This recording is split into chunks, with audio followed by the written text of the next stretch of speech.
All right, well, good morning. It's 9:07, and I'll call this meeting of the Board of Regents to order. Chief of Staff Nick Lujewski, will you please take roll? Chair Brooks. Here. Vice Chair Goodman. Here.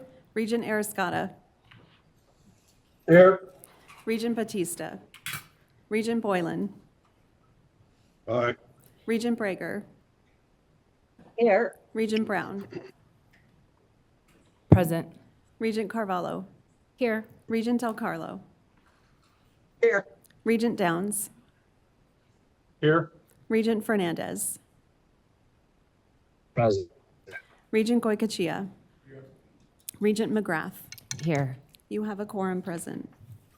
Thank you, I appreciate that. And I'll ask Regent Goycochea to please lead us in the pledge.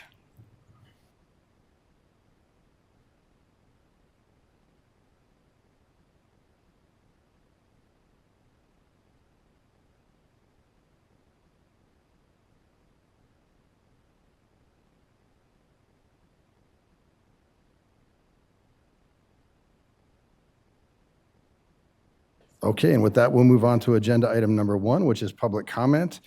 For those who would like to call in and offer public comment, please dial 669-444-9171 and enter meeting ID 992-8475-3091 and passcode 555-555. Is there any public comment at GBC?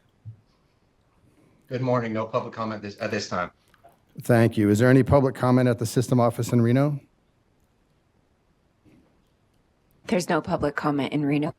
Thank you. Then we'll move to public comment here in Las Vegas.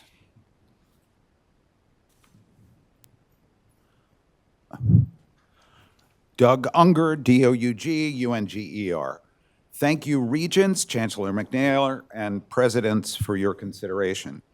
Speaking for the Nevada Prison Education Project, we're pleased to see prison education expansion as one of NSHE's biennial priorities. Also, please be advised that our organization may be seeking a modest supplemental budget request from the legislature to hire for the Nevada Department of Corrections, some staff members to facilitate NSHE's prison education programs. We would welcome a chance to discuss this proposal and coordinate with NSHE leadership in the near future. Speaking as a past NFA chapter president and UNLV Employee Benefits Advisory Committee member, please be alerted that we have a developing crisis with our PEB health insurance. PEB has raised premiums and out-of-pocket maximums sharply and plans to phase in more increases over 3 or 2 years, depending on the plan. If implemented, higher costs will be borne entirely by state employees. Our health plans will become unaffordable, leading to hiring and retention issues. Worse, there's unprecedented chaos with PEB accounting. Employee advocates have discovered more than $140 million in discrepancies between PEB's closing budget to the legislature in 2025 and current numbers they are reporting. State employee advocates and unions will be asking the governor and legislature for significant increases in employer contributions to correct this situation and fix this healthcare cost crisis. NSHE must plan for a healthcare budget impact of several millions for non-state funded positions, mainly at UNR, UNLV, and DRI and across the system.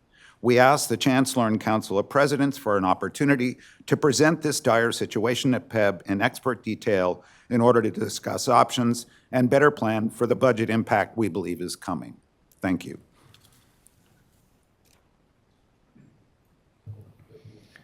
All right, SES, is there any public comment on the phones? Oh, I'm sorry, we have one more? We're okay? All right. Any public comment through the phones, SES? None at this time, Mr. Chair. Thank you. And with that, we'll move right into agenda item number 2. These are our consent items. And if it's okay with the board, we'll take consent items A and B together, and I'll ask if there's a motion to approve. Motion to approve. Is there a second? Second, Regent Del Carlo. Okay, so we have a motion to approve consent items 2A and 2B made by Regent Brown and seconded by Regent Del Carlo. Is there any discussion? Seeing none, those in favor, please signify by saying aye or yes. Aye. Aye. Aye. Aye. Those who oppose, please signify by saying no or nay. Thank you. We'll move on to agenda item number 3. This is the 2027-29 NSHE biennial budget request, process and priorities. And before we move into this agenda item, I'll ask if Regent Downs has a disclaimer he'd like to make. Thank you, Chair.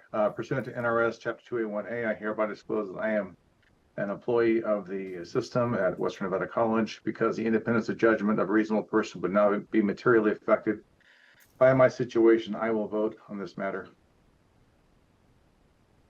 Thank you. We'll now move into agenda item number 3, and I'll turn this over to Chief Financial Officer Brody Lesser.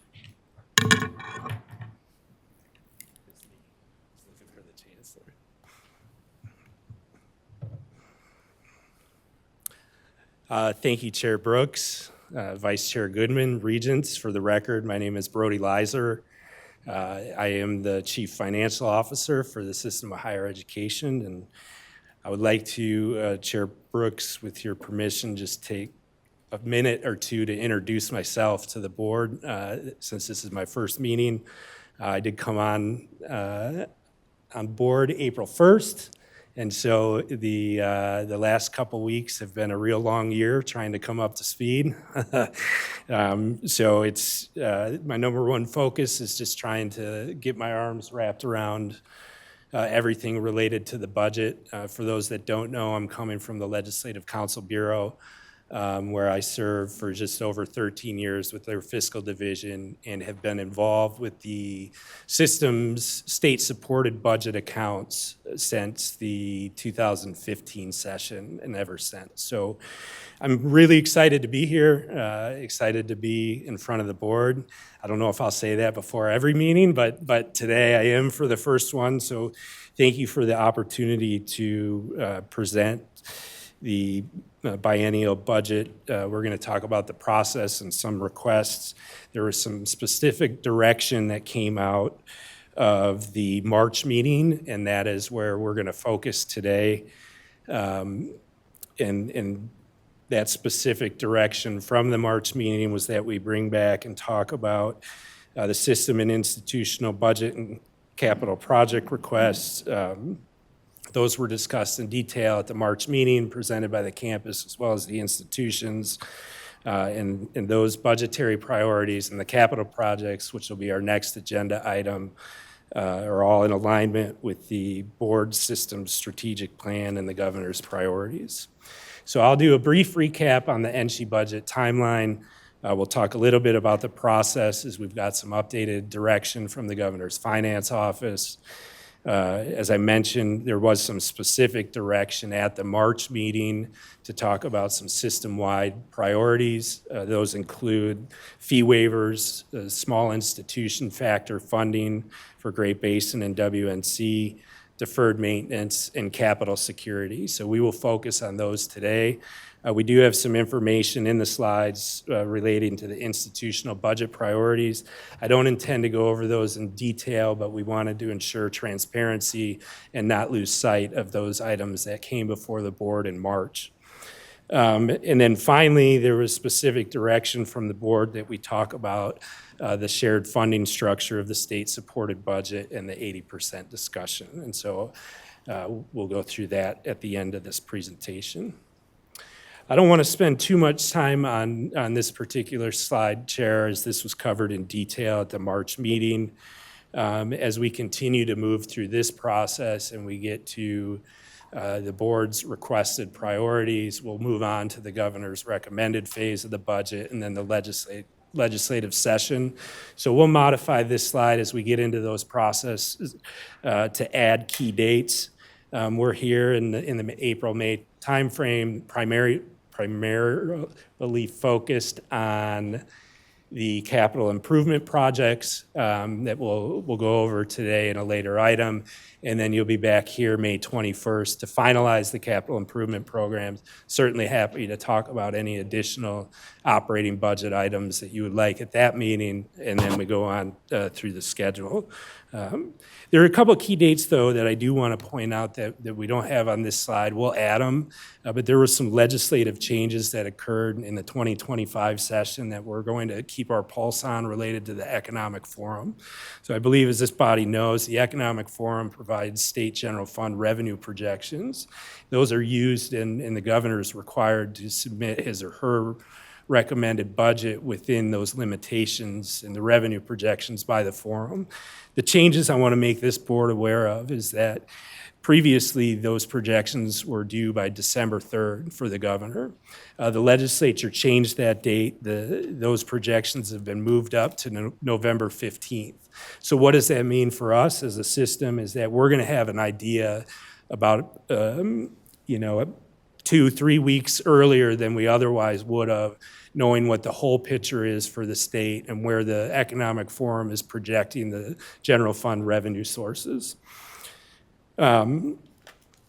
Additionally, there is some adjusted base training that I just wanted to mention that is coming up in April and May.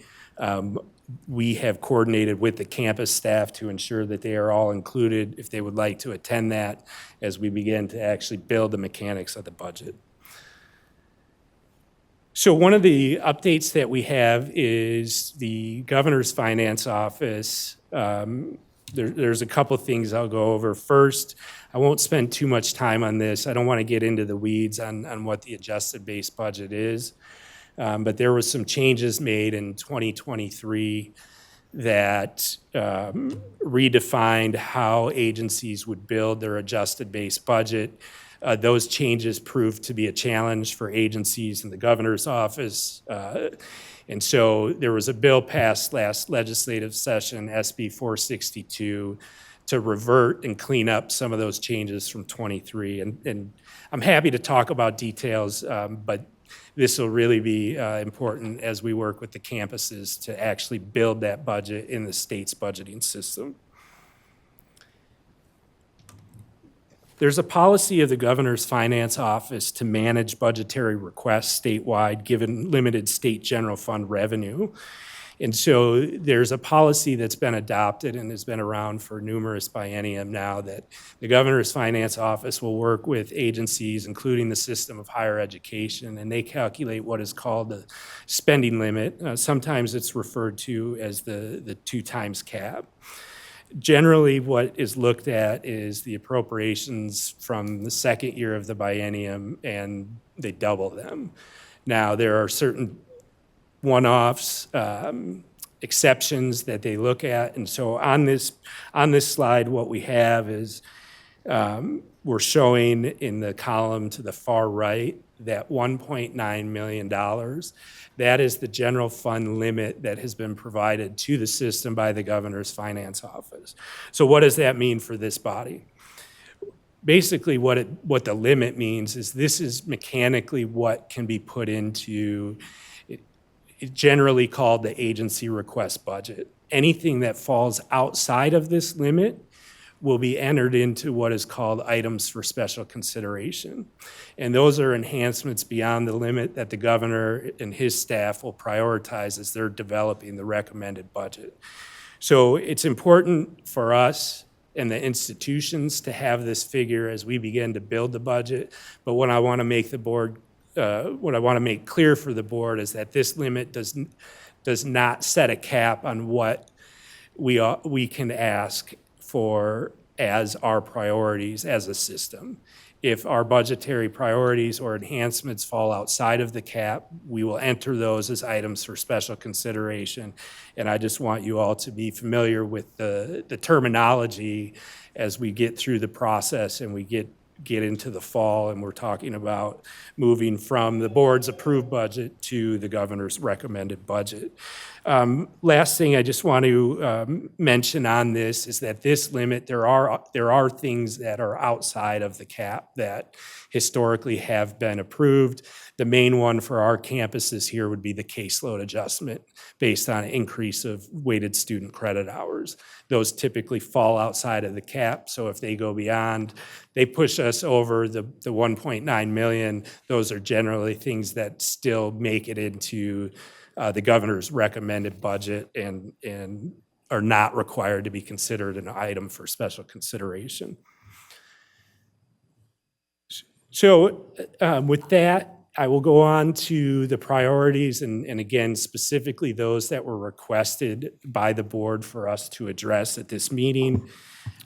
Sorry to interrupt you at this point of the presentation, but there seems to be an issue with audio. And so I'm wondering if we can just take a 2-minute administrative timeout here to see if we can get audio fixed for those who are coming in on Zoom. Thank you. Chair Brooks, I thought I was in trouble already. No, listen, we're happy you're here and excited to hear about this. So we're Chair very Brooks, good. I believe Reno's having trouble hearing as well, in addition to the Regents who are on Zoom. Thank you. And I would imagine SES is working on that now. All right. So it looks like SES was able to save the morning and get everything back online. So we'll resume our meeting and we'll turn it back over to you. Thank you. I request that he goes back to where we lost sound. That's a great idea. Maybe we'll go back a slide. I'm not sure where we would have lost the exact point in your presentation, but With the budget, yes, this one. okay. Yeah. There we go. Okay. Thank you.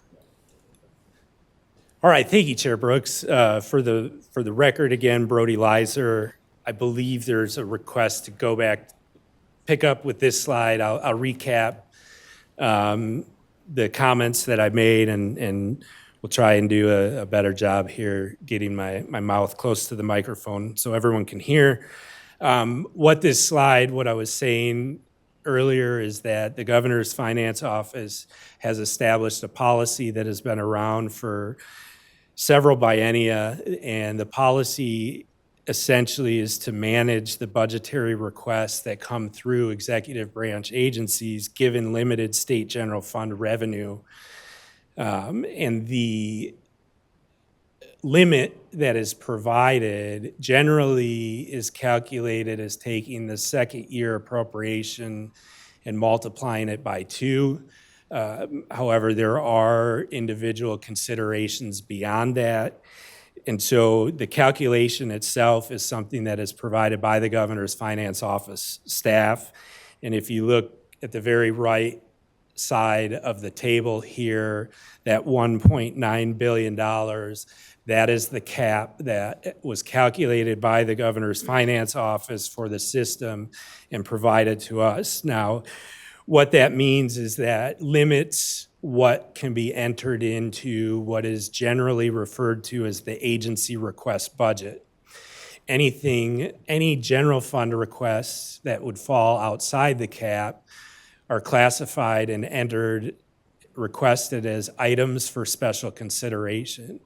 And those items are then reviewed by the governor's finance office and their staff to determine what is going to be included within his or her recommended budget that is presented to the legislature. So the point that I wanted to make with the slide, for those that did not hear earlier, is that the limit and the cap does not limit what can be requested. It just rather determines how it's classified.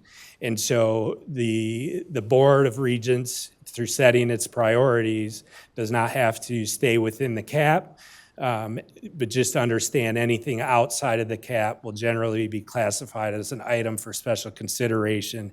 And we just want to make sure everyone's familiar with the lingo as we move beyond June and August, when the board prioritizes its operating budgets and we move into the GovRec phase.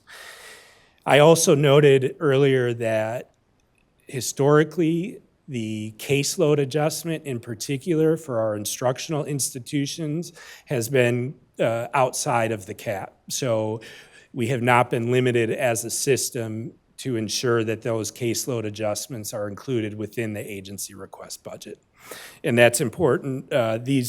These numbers and the cap are extremely important for us at the system office, but also at the institutional level as we really get into the details of building the budget.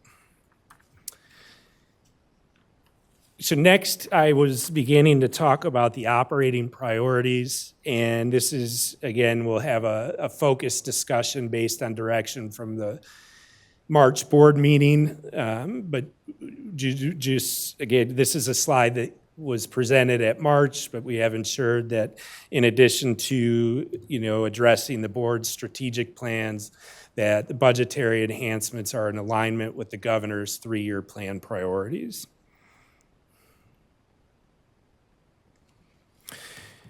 One of the items that was specifically discussed and requested that we bring back for presentation today had to do with the system-wide request for fee waivers.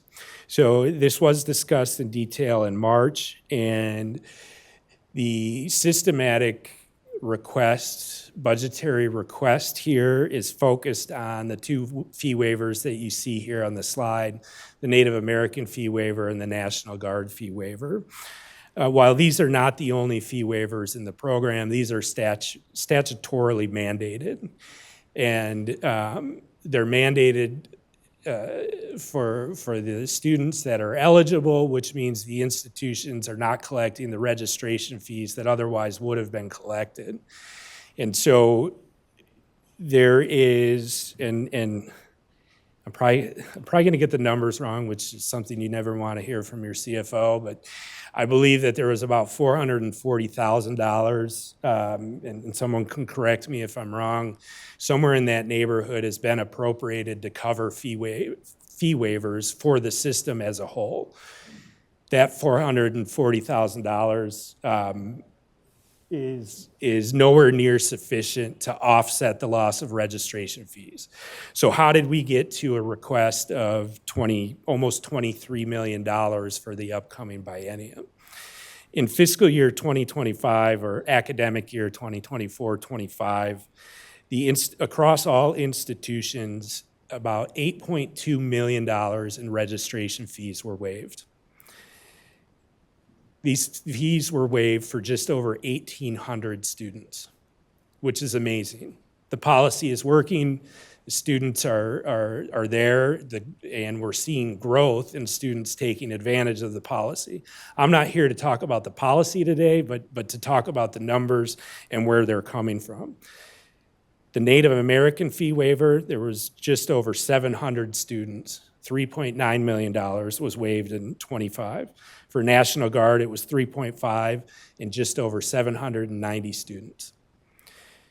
So how do we get to a request of $22.8 million over the biennium? Well, in fiscal year 2024, the amount waived was $6.1 million. So it jumped from $6.1 million to $8.2 in 1 year. We are anticipating a 20% growth in the fees waived in 26. We're working on finalizing those numbers, and when we have them, we will bring them to the board. But we're anticipating about a 20% annual growth with these fee waivers. So that is where the numbers come from. And again, the reason that we're focused on these is that these are the largest financial impacts to our institutions. And there's a statutory mandate by the legislature that these registration fees are waived.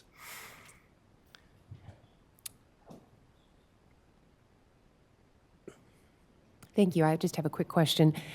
Are there any, and I know this is a policy thing, we can talk about it offline, but I just want to put it on record.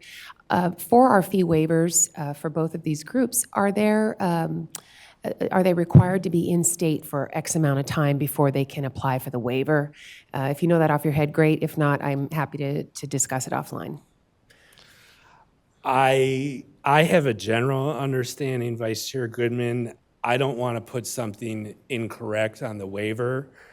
I believe that the residency requirements for the Native American fee waiver get a little bit tricky, and I don't want to put something incorrect on the record.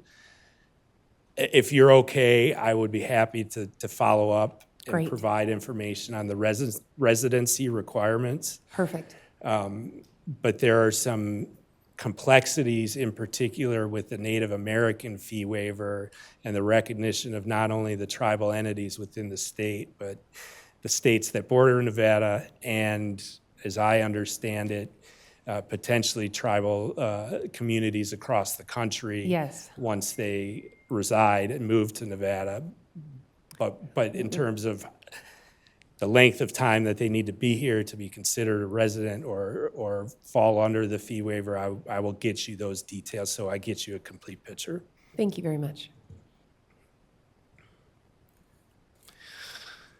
So I'm going to move on from the fee waivers. We're going to talk a little bit about the small institution factor funding. And I forgot to mention, but I know that in March, you will see this reoccurring theme that we have here on the heading of the slide, addressing the adequacy of funding for the system and our institutions. And so this is a great example where we're talking about the small institution factor. I do want to just talk very briefly about a couple policy changes that occurred last session.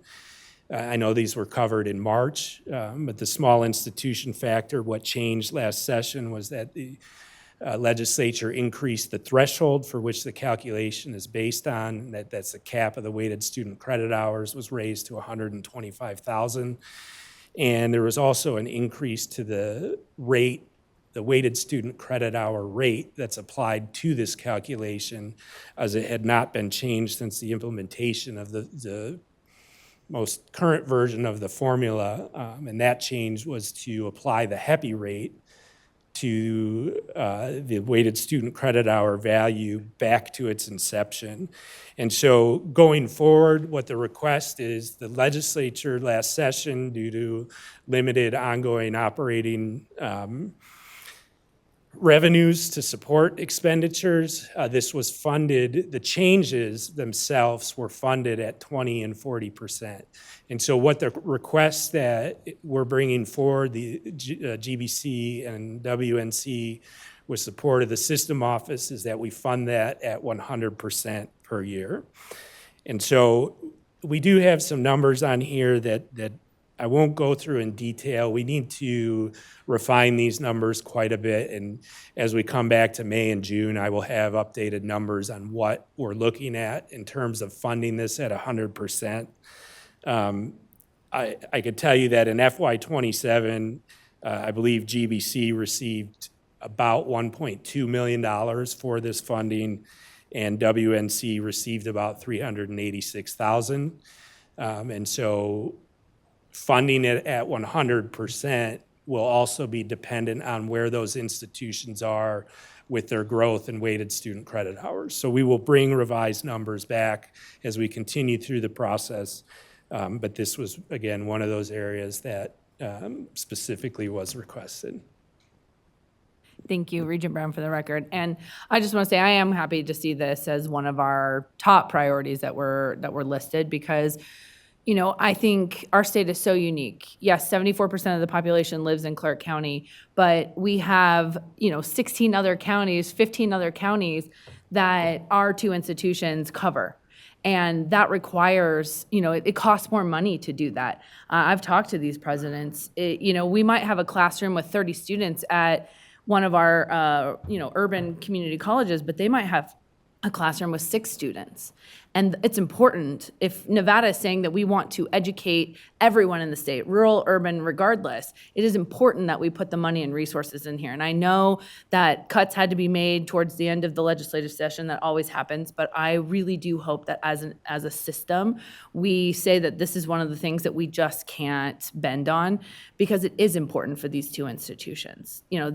What they are providing in these, smaller communities matters. And it matters for the people that live there, and it matters for our state. So I'm glad to see it was one of the first things that we listed here. So I just wanted to say that for the record. Chair Brooks, I'd like to chime into that too, please. Yeah, go ahead, Regent DeCarlo. Right, it's difficult on Zoom, but yes, thank you, Regent Brown, for saying that. And I want to remind everybody, April is Community College Month, and I couldn't agree more. This small institution factor, Brody, is very, very important to our smallest institutions. And community colleges really do the heavy lift for workforce development. And that's what our state truly needs, no matter where you are, but especially in our rural counties. So we really need this funded properly. And it was disappointing at the last session. I certainly didn't want to harm the universities, but this really did harm our small institutions over the last 2 years. Thank you. Thank you, Mr. Chair. Regent Goycochea for the record. And I can only echo, that how important it is to these small institutions. And then I'll turn to Mr. Leiser coming from LCB. Let's be honest, what we're talking about here, $1 million, $1.5 million, it's budget dust. And so, it's attainable, I think. And for what $1.5 million does for these institutions, you just can't, it's $150 million at UNLV. Thank you. All right, thank you. I will make one brief comment in response to the comments by the Regents, and I thank you. We understand and certainly know for Western Nevada and Great Basin how important this funding is. Nothing is guaranteed, but I think that a recognition through the budget closing and the legislative actions last session of beginning the phase-in, there is an expectation that we are going to come and ask for 100% of this funding. So thank you for the additional discussion on this. And again, we will continue to revise the numbers and what they look like as we move forward. There was again, a specific request to talk about deferred maintenance. We have it here, but we're going to talk about this more in detail in the CIP presentation, so I won't go into too much detail here. Additionally, there was specific direction to talk about the public safety requests that were submitted. As you recall from the March meeting, each of the institutions had specific security requests, and as a system, the figures on the slide here represent a biennium request, and we will continue to work with the campuses and their chief business officers, their business officer group, to understand the details on these requests. But this funding would go to support things such as staffing, security camera upgrades, including integrated surveillance, classroom safety, including panic software, the ability to lock down if necessary, action plans, preparedness efforts, badging systems, door locks, access systems, emergency power lighting, bollards. Across the board, I think the campuses have demonstrated a need and desire to invest in public safety, and that's clearly was something that the board wanted to focus in on, and so we've included that here today. I also just would reiterate, as discussed during the March meeting, that all of the institutions have been able to either expend or commit the $11 million that was appropriated last session through AB 567. So this is new money. This is in addition to that. And so we will continue to bring more details on this as we move forward in the process. As I mentioned, Chair Brooks, the following slides do include some other priorities that were presented during the March meeting.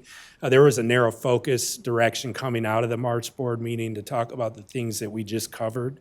So I don't intend to go into detail on these, but again, want to have them listed for transparency purposes.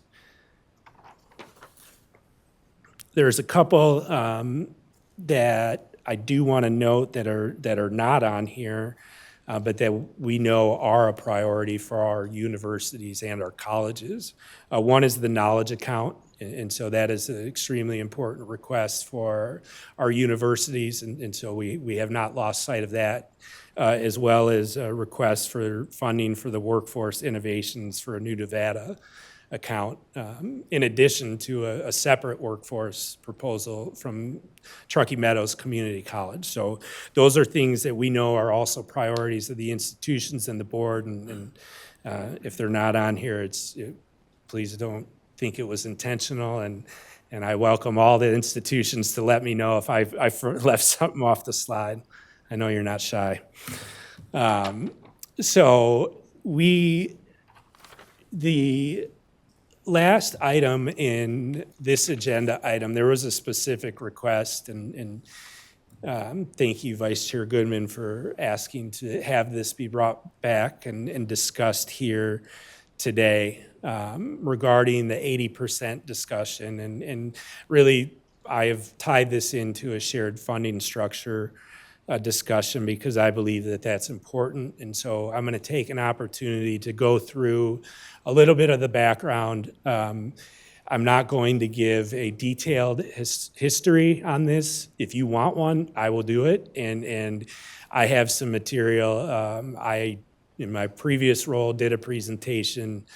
I believe it was February 14th, 2025, before the Joint Money Committees. And I would guess a lot of you saw that presentation. But my point is, if you want more detail, I've got it. I'm happy to answer any questions that you have today. But generally, I wanted to take an opportunity to talk about a couple things. First is that in order for us to understand what happened in 2019 and the changes that have occurred since then, it's really important for us to look at a policy that came out of a recommendation from the 2011-2012 Interim Committee to study the funding of higher education. That is the committee that established the most recent version of the funding formula. There were certain policy considerations that came out of that body that were recommended by the governor and ultimately adopted by the legislature. The main one relating to this discussion has to do with student fee, tuition, and general fund offset policy. It was important at that time, and I believe is still important today, for our institutions that we have this policy in place as it allows for an exemption of Section 7.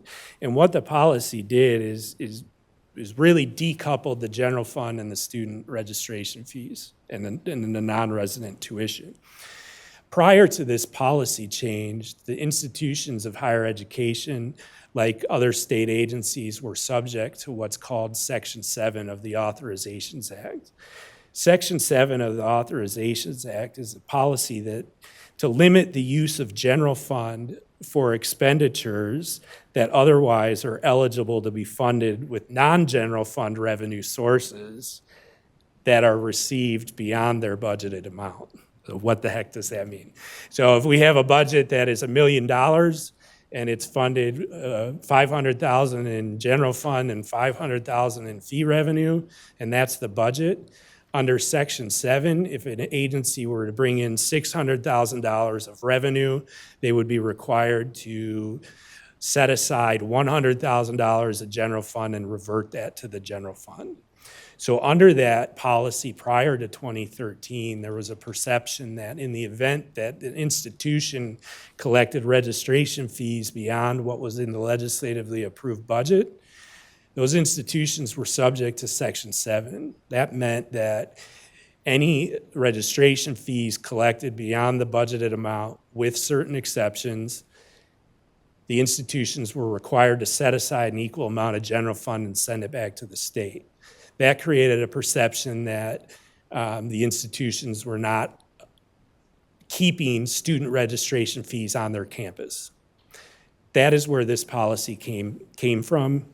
Generally, there were some other discussions going on, but that's important as we get into the discussion with the current funding structure and in particular what happened with the COLA in 2019. So when the general fund and the student registration fees were decoupled, there was an exemption from Section 7. So today, if an institution brings in more registration fee revenue, non-resident tuition than what's in the state-supported budget, the institution is not required to revert an equal amount of general fund. The institution is allowed to expend those fees without having to go through the IFC approval process, as long as we report on how those additional fees are used. So that has been the benefit of, the Section 7 exemption, I know is something that is very important to our institutions and to the system as a whole. So when that happened and when the funding was completely decoupled, we now have a shared funding structure. And what it means is our institutions collect registration fees from various departments throughout their institutions, and we've got state-supported budget, state-supported general fund operating and personnel expenditures. It is extremely difficult to try and specifically map out what expenditures are associated with registration fees, say from, the history department. So generally, we do not align our revenues with specific expenditures, and therefore the assumption and understanding is that everything within the state-supported budget is proportionately shared based on the revenue sources within that budget. So the other piece of that, the non-offset that I will mention before I get to the COLA, is I talked about how it goes one way, right? Like if an institution collects more revenue, registration fee revenue than they were budgeted, exempt from Section 7, not required to revert general fund. If an institution collects less revenue than what they budgeted for registration fees or non-resident tuition, the general fund's not going to come in and help. Like that's, it works both ways, and that's where the policy comes from. It comes from that interim study during the 2011-2012 study. And so the current NSHE specific COLA funding policy, I won't go into details, but as everyone in this room knows, it changed in the 2019 legislative session. I'll talk very briefly about what it was before that in context of why. As you all know, that time-wise, COLA funding that's considered by the legislature typically does not get approved until the final days of the legislative session. And we're talking probably, day 110 or after. By that time, the institution's budgets have closed. The money committees have made their decisions on the operating budgets, including registration fee levels at that time. And as the budgets were closed, the policy of the legislature was that given the timing of the budget closures, COLA decisions, and the fact that our institutions have students enrolled in the fall, there's a real serious timing issue. And so COLA funding was provided at 80%. That changed, as you all are aware, in the 2019 session. How it came about, I will, if you want a detailed history, I'll give you one. I think there's been a lot of discussion, and I'm not here to hide anything. As everyone knows, when the budget was proposed in 2019, the COLA that was proposed in the governor's recommended budget was based off an 80% by 80% calculation. That resulted in 64%, right? That was known during the 2019 legislative session. There was no action taken by the governor's office to submit a budget amendment to change that funding. Unfortunately, there was no discussion in a public hearing, in a budget hearing, in a hearing about the COLA as to the funding level with regards to the higher education institutions. And that is something that I talked about in the meeting I referenced last legislative session. Everyone benefits when policy discussions occur in open meetings. Everyone benefits when it's clear what is being considered and why it's being considered. And I think that there is a recognition that in 2019 that did not happen. However, what was approved by the 2019 legislature was intentional, and I can tell you that as from my former role, but I can't sit up here and point you to meeting minutes or to a meeting hearing where this occurred. There were discussions around the proportionate share of funding for our institutions, and that while initially the calculation was 80% of 80%, it mathematically did align with the proportionate funding split. And when you tie it back to that offset policy that I talked to earlier, that's the policy, and that's where it comes from. Now, I have something else on here, and I want to go back to the 80%, but there are some other things that I've noted, and that is that there are other policies that have changed. Prior to the 2005 legislative session, COLA funds for the board of, for the higher education institution, that money was appropriated to the system. It was not appropriated to the Board of Examiners. There were some concerns at the time about whether or not the funding that was appropriated for COLA was actually being used for COLA. And so in the 2005 legislative session, that policy changed. So as you all are aware, COLA money that gets approved or has been approved, now all of it goes to the Board of Examiners. And we as a system are required to go justify and seek approval for the Board of Examiners. So I note that for a couple reasons. And one is, I think there are some things that we can consider as a body moving forward of how we want to address this, and ultimately it's up to the board, on the direction to go. But, what is that right funding split? What is the appropriate funding split for our institutions? And there's work being done, and I know that Applied Analysis came and presented to this board in September to look at peer institutions and best practices. So I think this is right in alignment with that discussion, and where does the board want to go down the road? The last thing I'll say on this is that I also think that we need the collective, we as a system, as a state, the governor's office, the legislature, like in the event that another 12 and 13% COLA get approved, 12 and 11, that's a substantial impact.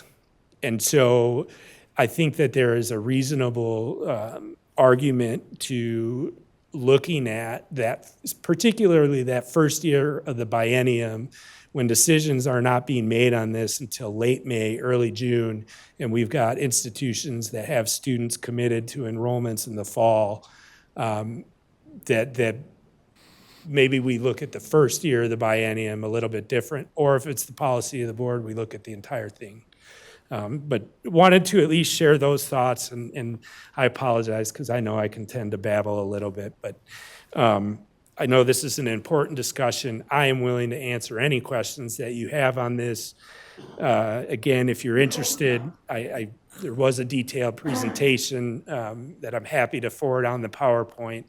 But I know this was an important discussion topic, and so I wanted to cover it.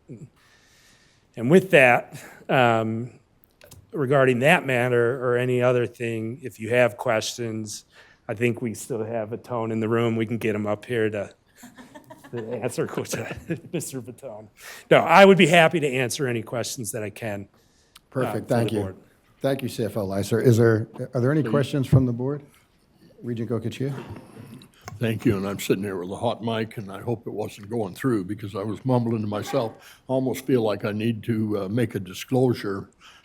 You're going a long ways back, Brody, and unfortunately, in the 11th session, I was a minority leader that brought some. You have to understand, we were coming out of the 9-10 recession, and we were really scrambling for money, and that can happen again for the next legislature. But my real question is, technically, as we lobby and going forward into the next legislative session, and understanding that the state funds that are appropriated go through the BOE, the Board of Examiners.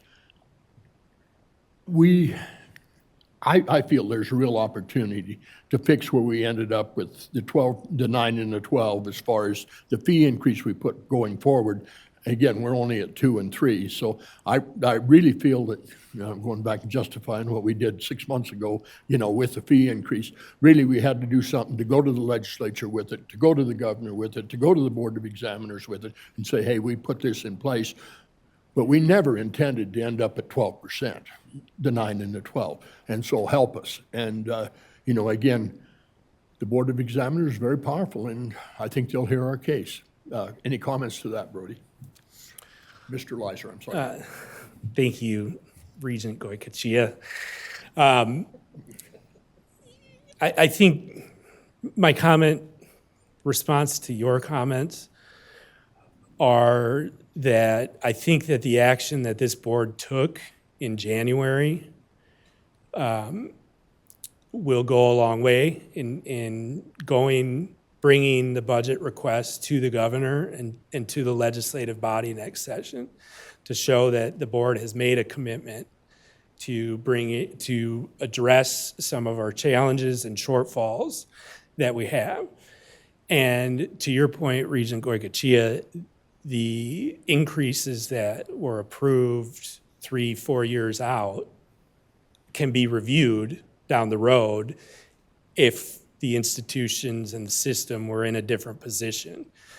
But I believe that the action taken by the board will go a long way when we get to the next steps of the budgetary cycle and we approach the governor's office and we continue to engage with the governor's office about the board's priorities and what the board is committed to and the institutions have committed to and the students have committed to for the upcoming biennium. I think that's a very important message. Thank you, Mr. Chair. Thank you. Regent Del Carlo?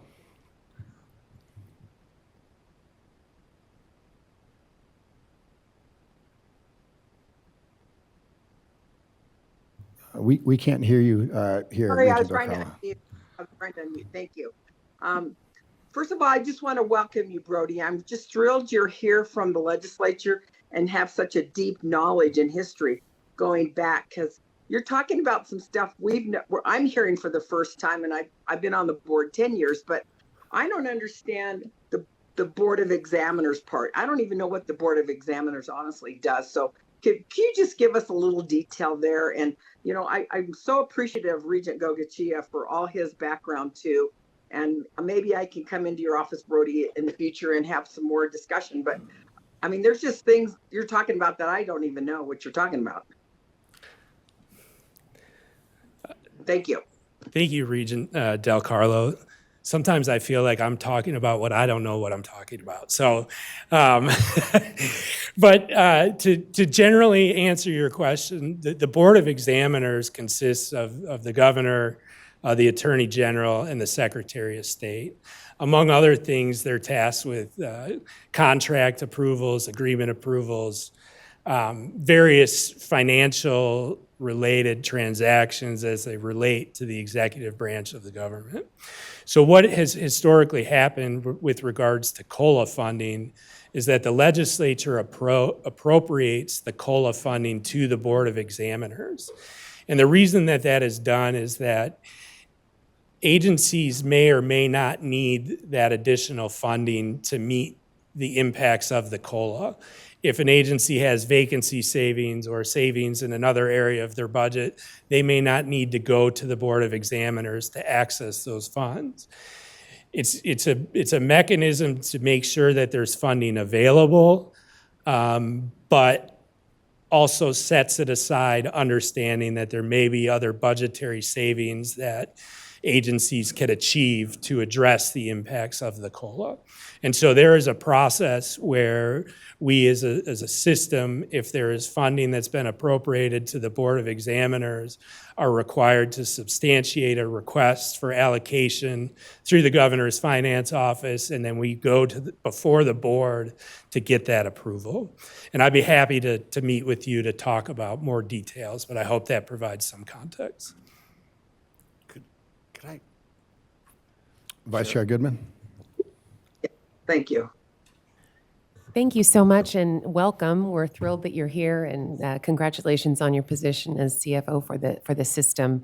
I also want to say that we don't know what we don't know, and so this is just I kind of feel like we have a secret weapon here in that we are able to really navigate things much better. And so I appreciate this presentation, and I appreciate your knowledge.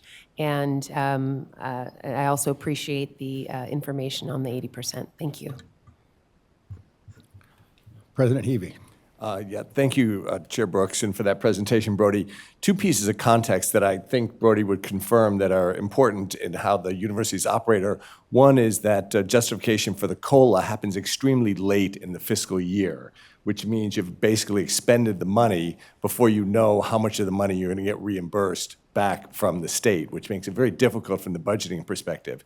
And the other thing, obviously, is the difference from other state agencies in the tremendous variation in enrollment that one can have. And so the whole issue of the separation of being able to keep the fees is a very important evolution in the way we handle the funding, because those fees obviously mean you're serving a lot more students when you exceed the budgeted amount. And so other state agencies don't really have to deal with it because DMV doesn't generally have a dramatic variation in how many people they serve. And so I think those two factors are very complicated issues for the campuses to manage. And does that all jive with your understanding, Brody?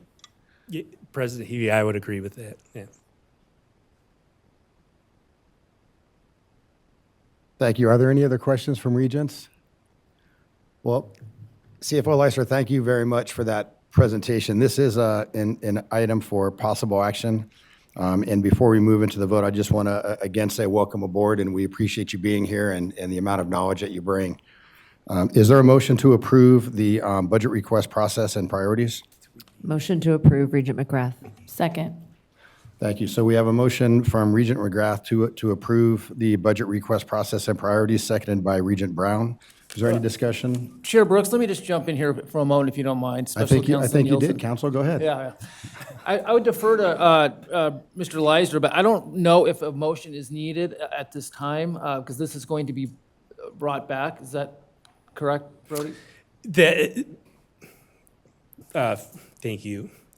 For the record, Brody Leiser. I don't believe there needs to be an official action taken by the board today.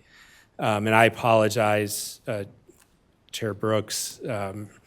I should have provided a little more context when I began. I will not use the excuse that I'm 2 weeks in trying to learn everything, but it was my birthday yesterday, and I'm not above using that. So,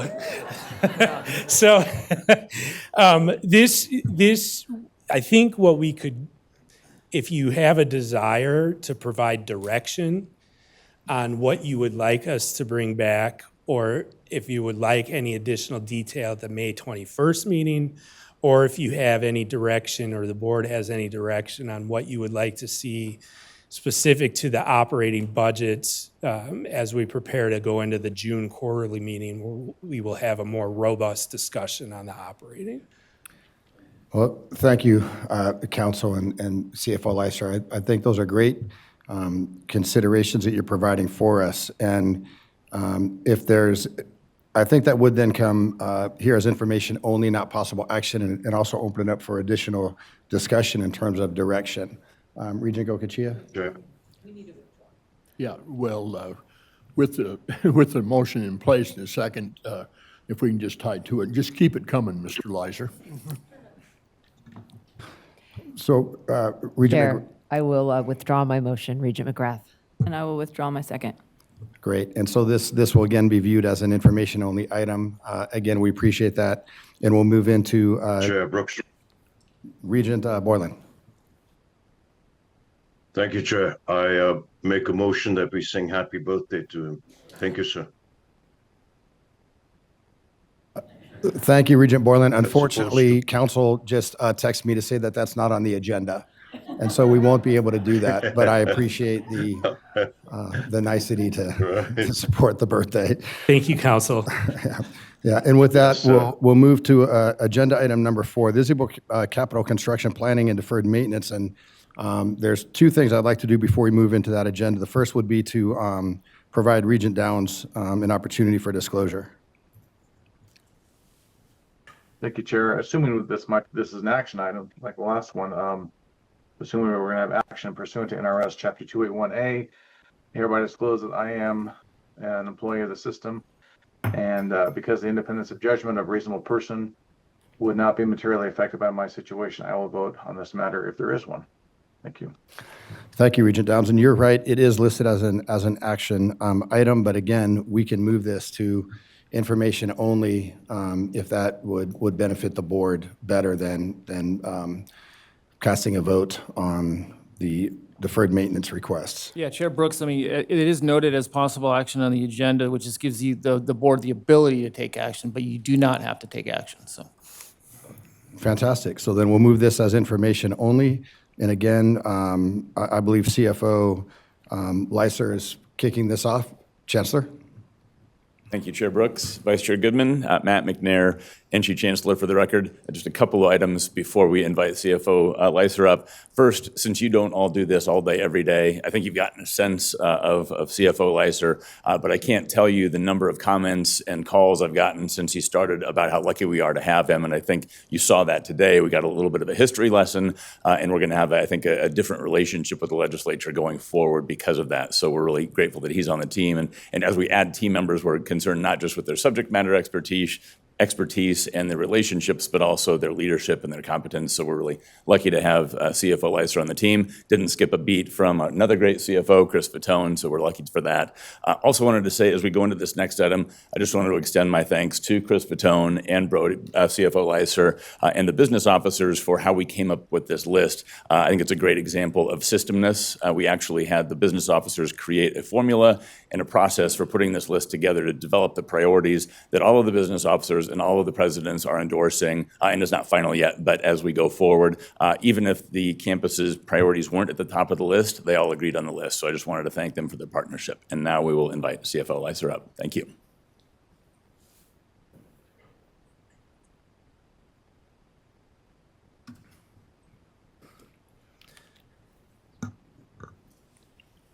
All right, thank you, Chancellor. Again, Chair Brooks, for the record, Brody Lyser, Chief Financial Officer for the system.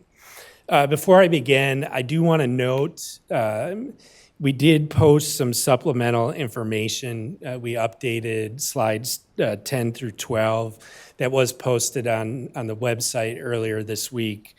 And I just want to apologize for having to make those corrections. But I really do appreciate the campus staff and the business officer groups working so quickly with me to make sure that what we're presenting here today is accurate information as well as consistent with the information presented by the campuses.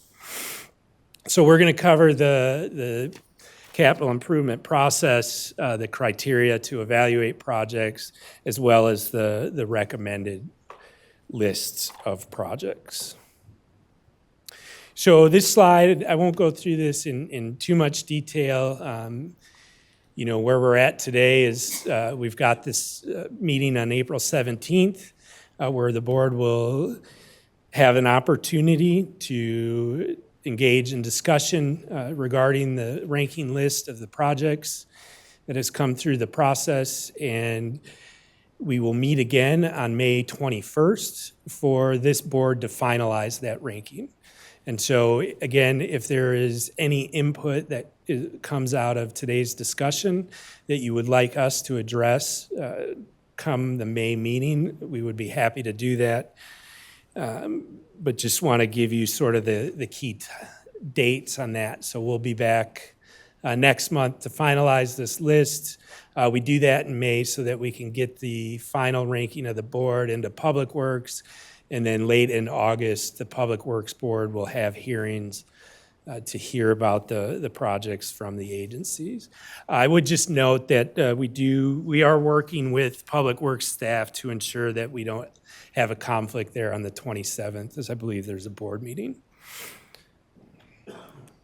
So the Title IV of the Regents Handbook, Chapter 10, Section 26, was updated following the 2022 prioritization cycle.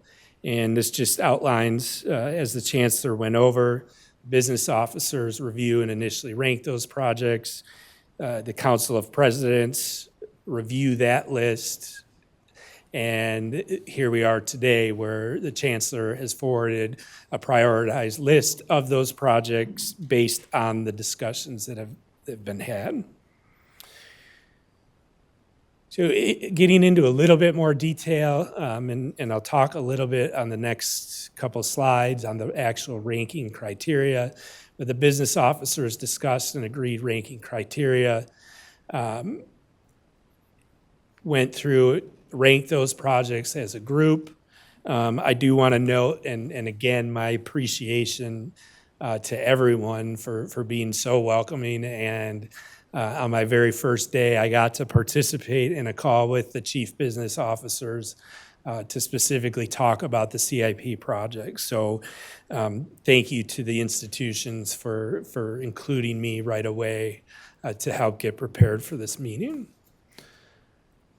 As I mentioned, we do have a couple slides here to just talk about the criteria that's used to evaluate projects. You know, I don't want to read these to you, but I'll leave the slides up here for a second so that you can see the various criteria that was used by the business officers.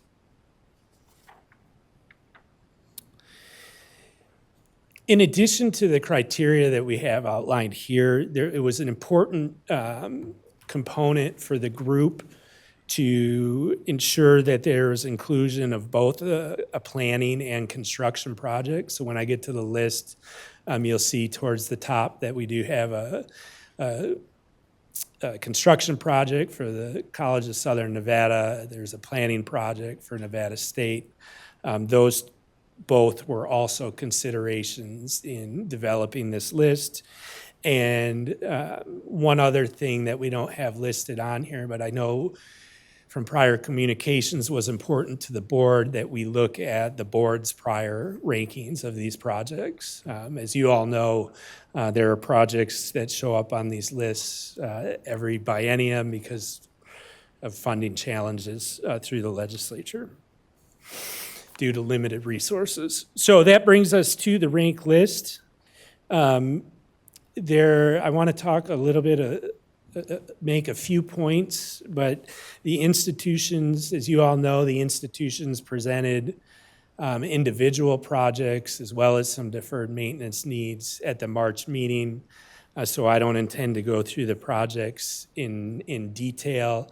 I will note, and thank you to board staff for having the revised, the corrected slides here for the presentation today. I mentioned that earlier. You'll see projects starting with CSN, there's an asterisk there. That was updated with the supplemental information. None of the updates were modifying scopes of the projects. It was just clarifying the funding split. In this instance, we wanted to ensure that we were reflecting that $10.5 million commitment coming from both the foundation as well as the institution itself. There was, as I mentioned in the previous presentation, one of the specific charges coming out of the March meeting was to talk about deferred maintenance. I'm going to talk more about NSHE. That was a specific request. I've got a slide to talk a little bit more history at the end of this presentation, but you know, I think there's a couple points that I wanted to make here with the deferred maintenance, given that was a specific request that was came from the March meeting that we focus on at the board today. You'll see the top two priority rankings are the $15 million, what has historically been referred to as the NSHE appropriation, as well as an additional $85 million in deferred maintenance. Our institutions, as you all know, have a huge log of critical maintenance needs. You know, we're talking, I don't want to go into minutia, but, you know, because we're talking a lot of boilers, HVAC units, but these are things that we need across the state at all our institutions. Every institution, I believe, has HVAC and chiller projects. We've got critical roof replacements. We've got seismic retrofits, central plant upgrades. There's boilers and chillers, there's exhaust systems. The list goes on and on and on. And so I wanted to provide at least some general understanding. Typically what happens, as everyone in this room knows, you can have a list of prioritized maintenance projects that you want to hit, but if you have an HVAC unit that goes out tomorrow, guess what? Your list changes. So we know that the institutions have the need to fully expend this funding, and we will work with them to prioritize what their projects look like, with the understanding that sometimes emergent things just pop up. You'll also notice from the list itself, beyond the two top projects, on the ranking list itself, you'll see a number of individual deferred maintenance projects. And some are very large, and number 10 here on the slide is an HVAC replacement, for the main campus at UNR. That is a critical maintenance need, right? And so is the Fallon campus, Sage Building, HVAC and roof repair. So we've got some general buckets of money, and we've got individual projects on this ranking list. And what that reflects is the dire need to address maintenance throughout the system.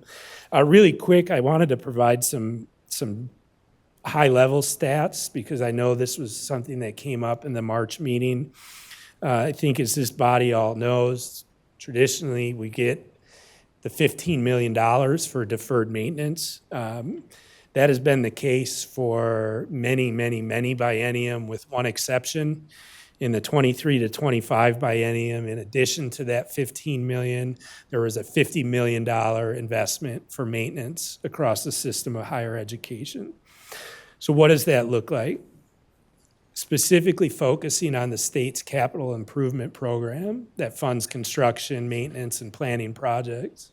If you look at the maintenance projects that are funded in the state's capital improvement program, in the current biennium, there was about $236 million in maintenance projects. Of that, $15 million went to the system of higher education. So that's about 6% of the maintenance. In 2023-25, as I said, the system got $65 million. The total CIP maintenance was about $259 million that biennium. That was about 25% of the maintenance overall approved by the state. So that biennium was a huge help for our institutions. And I think that there is a reasonable approach to asking for and justifying, an increase beyond just the $15 million. And I can go back to prior biennium, what those percentages look like, but they have ranged anywhere from that 6% to a high of 25%. Looking at the appropriation as an overall amount of what went to deferred maintenance through the CIP.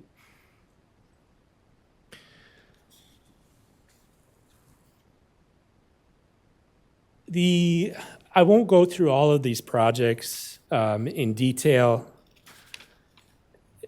because the institutions did present them at the March meeting. However, I did want to take an opportunity to talk about, beyond the deferred maintenance, rankings 3, 4, and 5.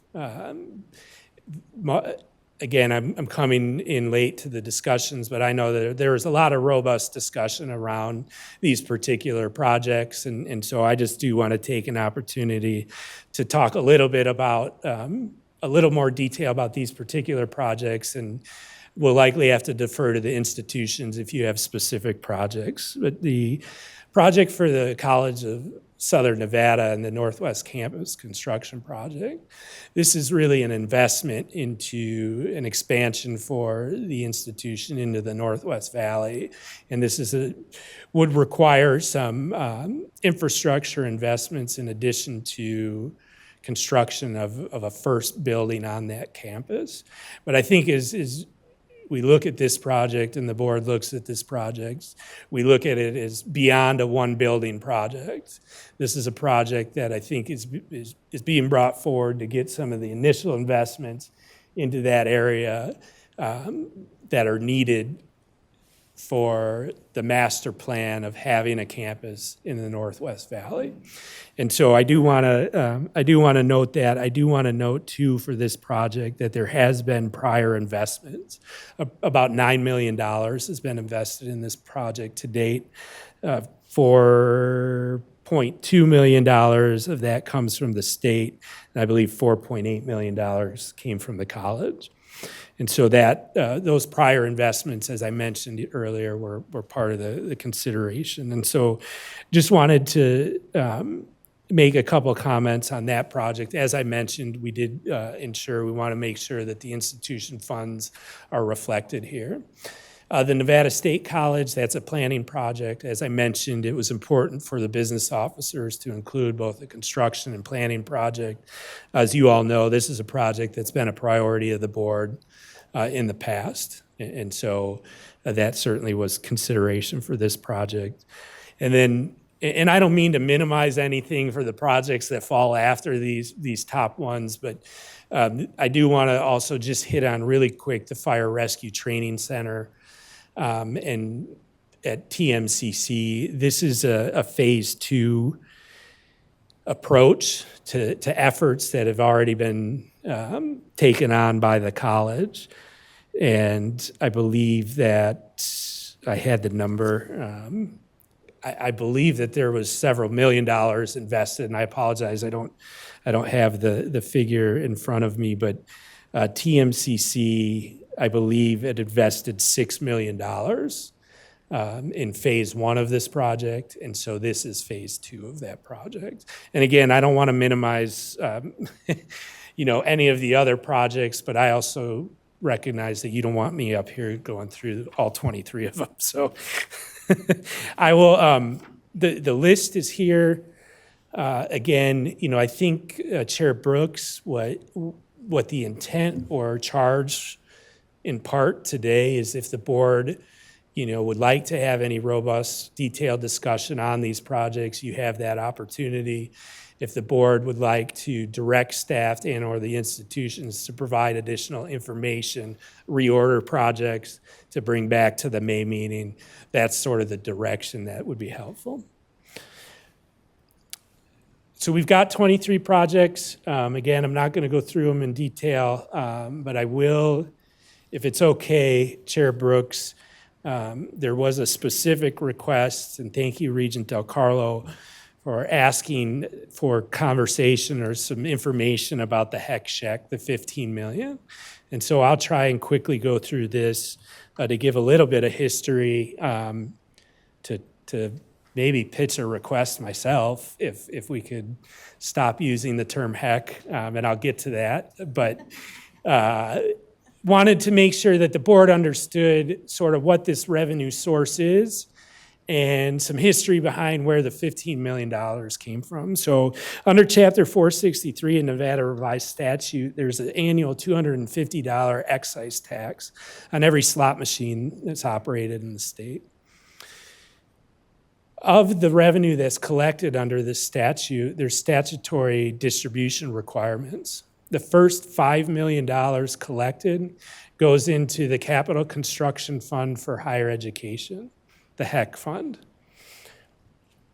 Any amount that's collected over the initial $5 million, 20% of those collections go into the Special Capital Construction Fund for Higher Education. 80% goes to the State Education Fund for support of K-12 education. Those are the statutory outlines of the revenue and how it gets distributed. In 1983, so over 40 years ago, due to budgetary shortfalls, there was a legislative change made. And what that change did is it redirected that $5 million in the HEC fund to the state general fund. The discussion around the time was that that $5 million would go to the general fund to provide general fund support for higher education. Once it goes to the general fund, you can't track that. But the HEC distribution to the general fund has occurred ever since that statutory change. That annual $5 million is on the sheets as part of the Economic Forum's revenue projections. And so since 1983, the HEC funds have not been used to support capital projects with the system of higher education. As an agreement for that lost funding, the state committed to providing $10 million in general fund or bond funds to continue supporting maintenance projects every biennium. And that has been the policy ever since. And I say at least $10 million because the remaining $5 million comes from the NSHE fund. And the NSHE fund is not always flush enough to provide $5 million each biennium. And the reason being is that the slot tax that's collected and distributed to the NSHE fund under the statute is allowed to be used to service debt for the universities. So the state and the system can issue bonds and back those bonds with debt service from the NSHE fund. So what we have to look at every biennium in terms of funding this $15 million is how much slot tax revenue after meeting the debt service obligations is available to contribute towards the $15 million. And so that is something that the governor's finance office and our office and the legislative council bureau staff will work through as this project gets advanced through the CIP process. So I would make a couple points here. Excuse me. One, the $15 million is not guaranteed every biennium, but it has been a policy of the legislature, and it has been funded at least $15 million every biennium. I don't think that would ever be any appetite to look at something less, but I also believe that the $15 million is insufficient. So what I would say is back to the slot tax revenue, just so everyone understands, is that annually, that money that's going into the NSHE, we're bringing in about, I think it was $7.6 million in the most recent fiscal year, and we've got about $6.5 million in annual debt. So there's not a lot left after servicing the debt to provide slot tax for deferred maintenance. The current debt, there's about $52 million left, and the debt schedule has that being retired in 2033. But the most important thing that we've got to always consider with this slot tax revenue is that we are ensuring coverage of the debt service on any bonds that have been issued. Now, the last time that bonds were issued under the authority of this chapter was in the 2013 session. It was through Assembly Bill 501 and provided some funding for the Thomas and Mack renovations at UNLV and some various projects up at the University of Nevada, Reno. So, back to my request, I know that we have historically referred to this as the HEC-SHEC project. I believe the HEC reference is confusing and that it has not, given that it has not gone towards capital funding for the system in over 40 years, we can continue to refer to it as the HEC-SHEC project, or we can look at something different. And I'm happy to bring a suggestion at the next meeting or leave it as it is. And with that, Chair Brooks, I would be happy to answer any questions. Thank you. I appreciate that. Are there any questions from Regents? Regent Brown? Thank you, Regent Brown, for the record. Okay, so I had written some notes and then your explanation answered some of those, but then brought a whole bunch of new questions on top of that. Just flat, like on the top. So if it's not guaranteed to get the 15 million, but also it's usually what happens. I just asked Google, and 1983, 15 million comes to about 49.7 million in today's money. I mean, obviously, significantly more.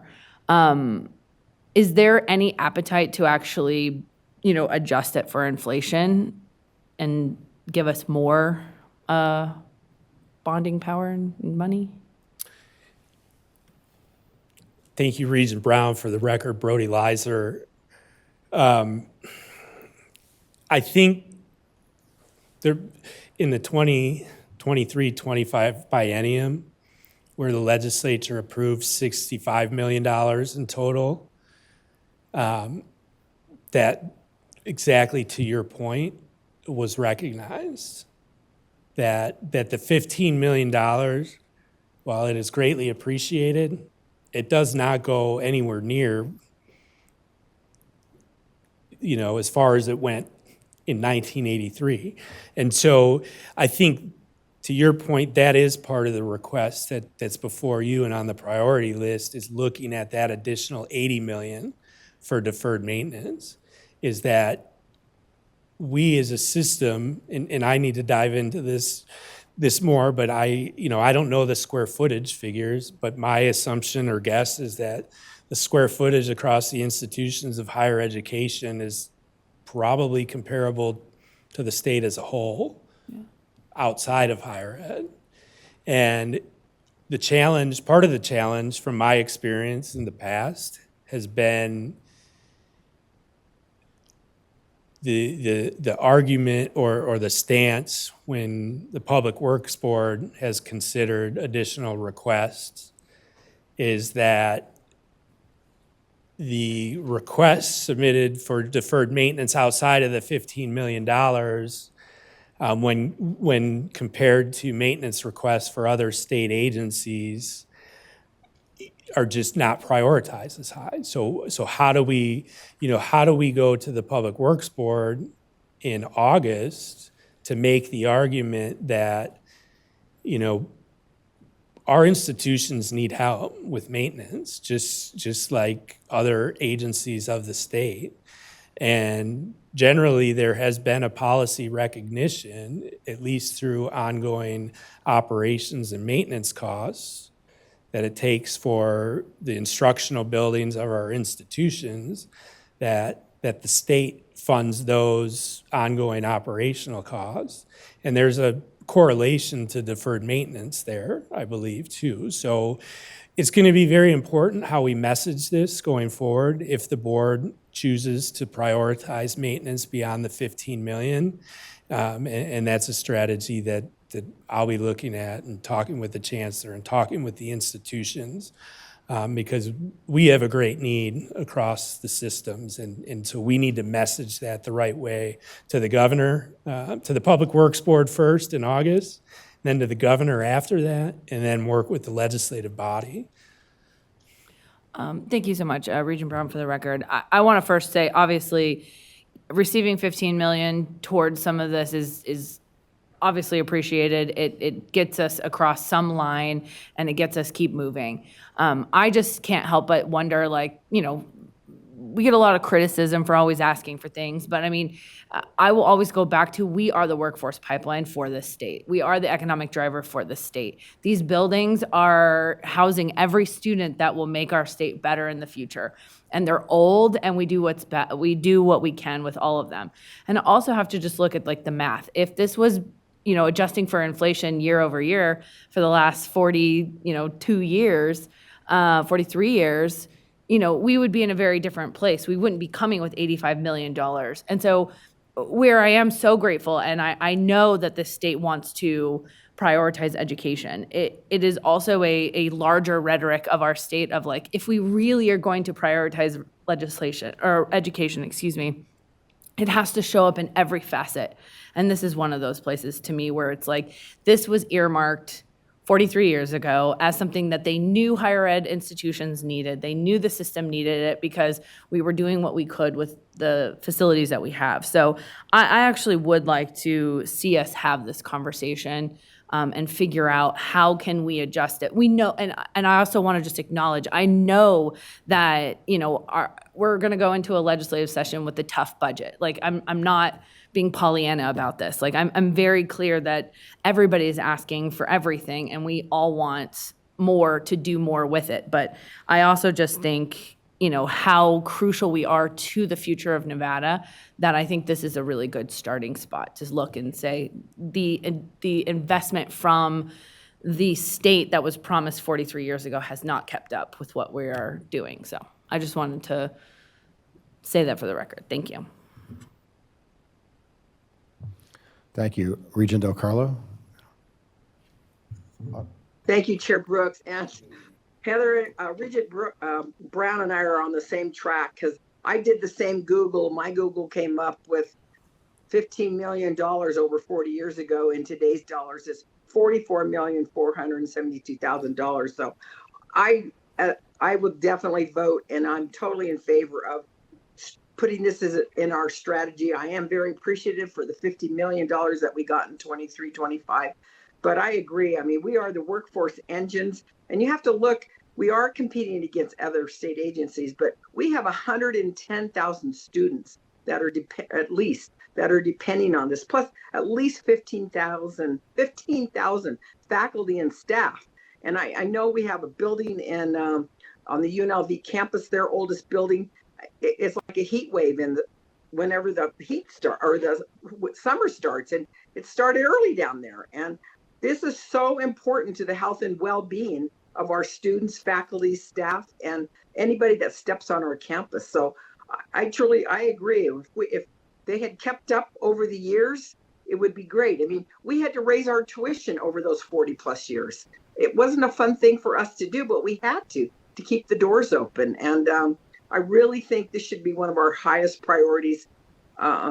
It all boils down to the health and well-being and the safety of our campuses. So I really appreciate you bringing this forward, Brody, and I'm so glad you're on board and you have so much history and knowledge, and you have relationships, and that's really, really important for us as a board. It's so important, these relationships, and you can understand seeing this with your own eyes. And I hope some of the campuses will reach out to you and show you some of their worst projects, because you're going to be the person on the front line making these requests. So this has to be one of our really top asks and additional money, because it just is going to grow. We're building new buildings. I mean, since I've been a regent, we've had at least 6, 7, 8 new buildings, but everything else is aging. And at some point, those new buildings get old too, and they're going to need things. I mean, unfortunately, that's how it works. So just thank you, Brody, for bringing this forward and having this robust discussion today. I appreciate it. Okay. Regent Goicoechea. Thank you, Mr. Chair. Regent Goicoechea for the record. And I guess I'm going to look to Mr. Leiser there. I'm very concerned. All right, we're going to move away from HAC and the SEC, which is a set amount of funding. But I don't think we want to jump in the pool with the whole state package and the deferred CIP maintenance, because if we get in line with those guys, you've got DOC, you've got DMV, all the state institutions, so I think we're better off. And again, I'm looking to Mr. Leiser. We've got a carved out piece. Let's expand that piece. That 15 IE goes to 50, or as an earmark in the budget. I'm just concerned about if NSHE just jumps in the pool with all the rest of the state agencies in deferred maintenance, because, well, Brody, you probably got that number right on the top of your head, but it's billions in deferred maintenance. Thank you, Regent Goicoechea, for the record, Brody Leiser. To respond to your comments, I know that, like I mentioned, there was well over $200 million of maintenance projects in the CIP, and you're absolutely right. The Department of Corrections chews up quite a bit of that with the aging facilities that they have. I guess there's an approach, and we can talk about it, from the capital improvement process, does the board want to look at separating the traditional $15 million request and have a $15 million request and an $85 million request?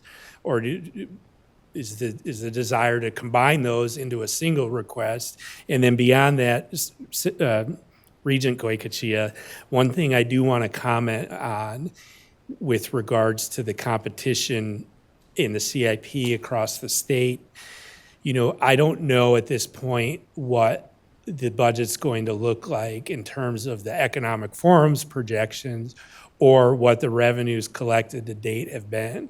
I will tell you that over the past couple biennium, as you are aware, there has been a tremendous amount of one-time funding available due to the ending fund balance in the general fund, and deferred maintenance is a great candidate to use that funding.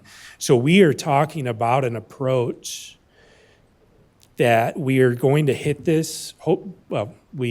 You all as a board will determine the priorities, but we are looking at including it here in the CIP at a total of $100 million and understanding the competition that goes on with other state agencies in the capital improvement program. And the past couple biennium, the amount of the ending general fund balance, that we're looking at also putting this in under items for special consideration as a straight, like a one-shot appropriation. And so I think we need to look at, to your point, do we have other avenues outside of the CIP that comes through Public Works to look at deferred maintenance funding? And when we've got institutions that have the expertise of project management and facilities management, those institutions a lot of the institutions can manage those projects. Smaller institutions may need help, but I think we can look at one-shot appropriations. That would be a bigger discussion because there are certainly considerations of trying to have all of the state's capital projects in one area, but we're looking at other options. I hope that addresses your question. Yes, if I may, Mr. Chair. Yeah, I think that's where I'm headed, and I'm thinking, as we look at this as a board, we probably want to come up with a number someplace, whether it's 50 or 100 million or whatever, that will be at least a replacement for the 15 million in the HEC fund. But a standard that's there for, it's going to be there to use. And so we can at least accomplish some of this stuff. Otherwise, I'm concerned if we just jump in the pool with, all the deferred maintenance statewide. Yeah, I know the rainy day fund is doing good. There is money in the budget, but we're just one cycle away from going back to where we were in 10 or you name the year. It's not solid or positive. So I guess as a board, I'm thinking and just thinking out loud as much as anything.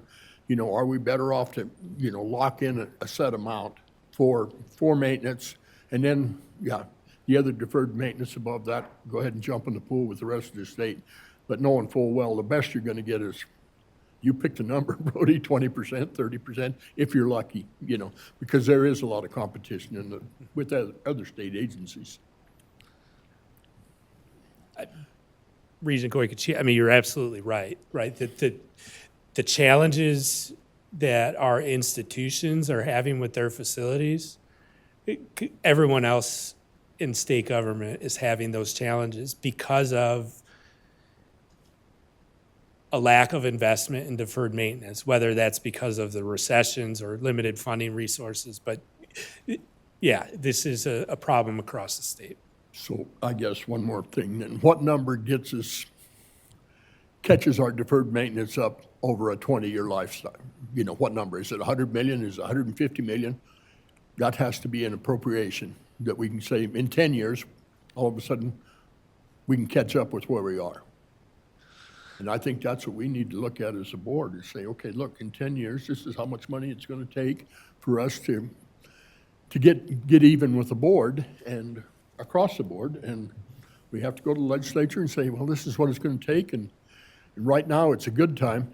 Then one more question, Brody, and again, we're waiting to see what the Economic Forum says, the new November date, but bottom line, we do have that Economic Forum in May, which sometimes is an indicator.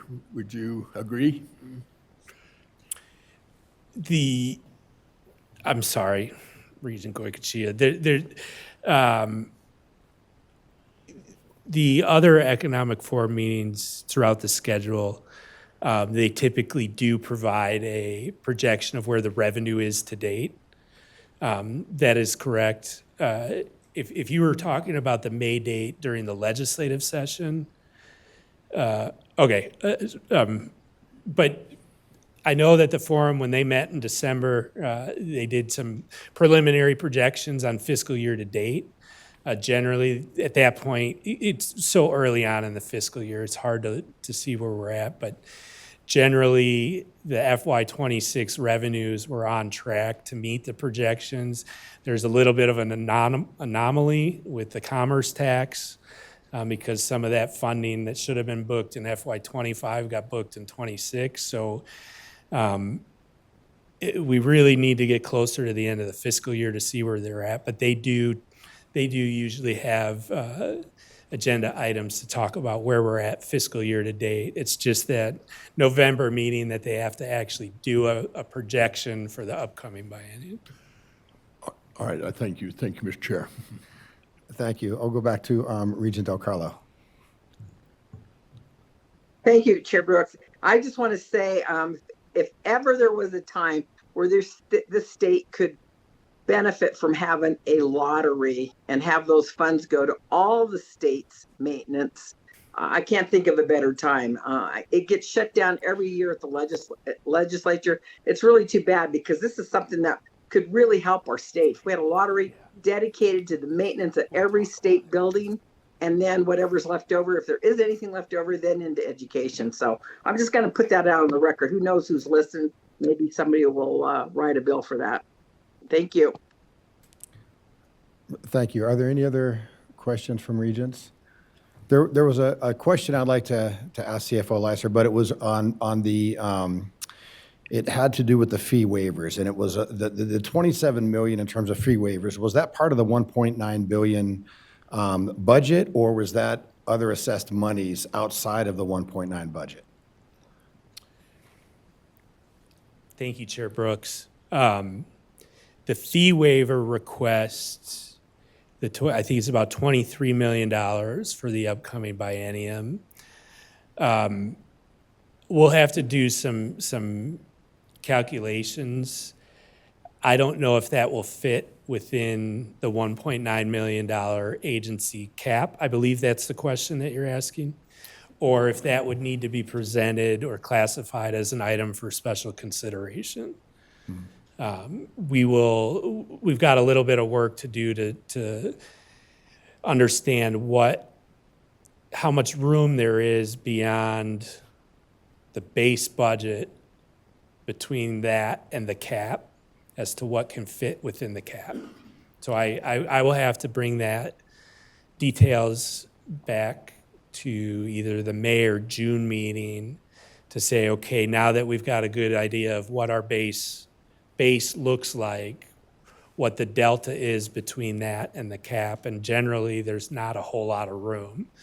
And so my anticipation would be that enhancement priorities will likely fall outside of the cap. But we still request them. Yeah, it's just a matter of the classification. Okay, thank you. And then I know that we're coming back again later next month to have conversations and solidify the priorities. And it certainly there were voices. Regents did bring up some great points about directions that we can go in and other considerations. And I thought perhaps even if it extends that agenda a little bit longer, because we have to solidify things before June, that maybe there's some additional information that can come before the board during the next meeting. And if there were regents that wanted to do more of a deep dive, that they would be best to give you a call and have that type of discussion so that things can be brought back to the board. Vice Chair Goodman. Thank you. And I do think it might be a priority to make sure that the full board is aware of just what's happening with that Northwest campus with CSN, just so, that looks like a huge number, but, what kind of the plan is moving forward. I think it would benefit the board for everybody to know what our plan is with that $135 million ask, so. Thank you. In addition to the other items, obviously. And I do believe that would wrap this up. Thank you very much. We appreciate all the information that you provided us, CFO Leiser. And I think at this point, we'll just take maybe a 5-minute administrative break before we move on to the next agenda item. Thank you. Thank you. All right, if we want to start getting back to our seats, we'll resume the special meeting this morning.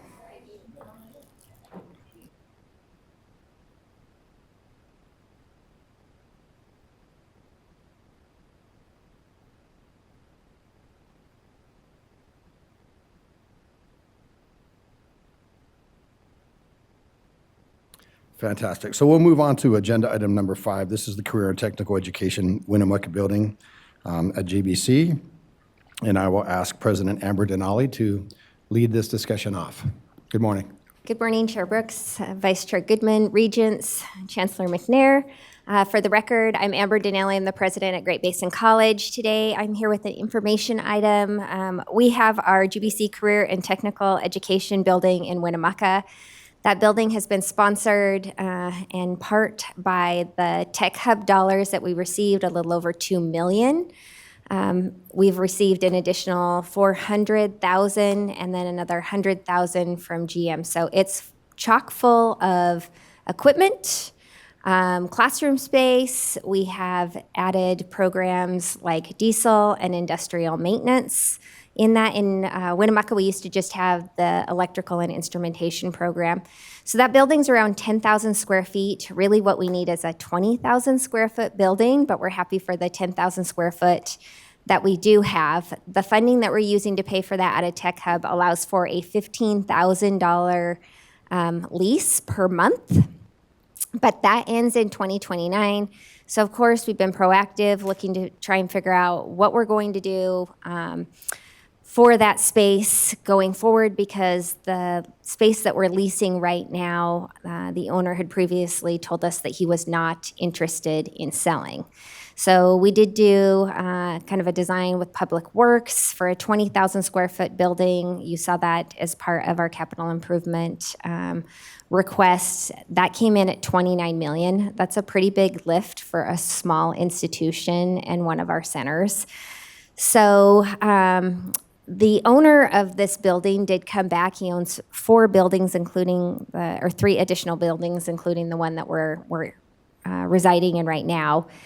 And he is now interested in potentially selling that building to us. And so my request today is more an information item, because if he is willing to sell that, we'd like to go ahead and get some appraisals on that. We also have an opportunity. The other 3 buildings are just adjacent to that building. So the fact that we need the 20,000 square feet, we might be able to do like a 10 and a 10, but we need to get those appraisals.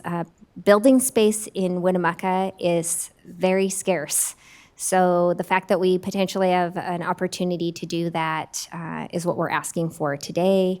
And if that goes through, I just didn't want to have a surprise visit in June and say, hey, we want to buy a building.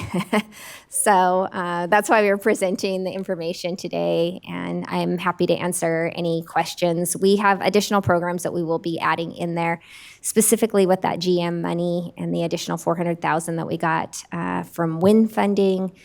We are adding an electrical component, an EV, and also a process plant trainer operator, and that's why we need that additional space.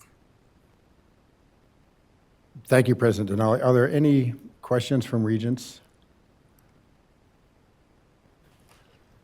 I don't see any. Thank you very much for your time and for sharing that information. Great, thank you. Thank you. We'll move on to agenda item number 6. This is the Procedural and Guidelines Manual Revision, 2027-29 tuition and fees, UNR School of Medicine. And I will ask President Sandoval to lead us off with this.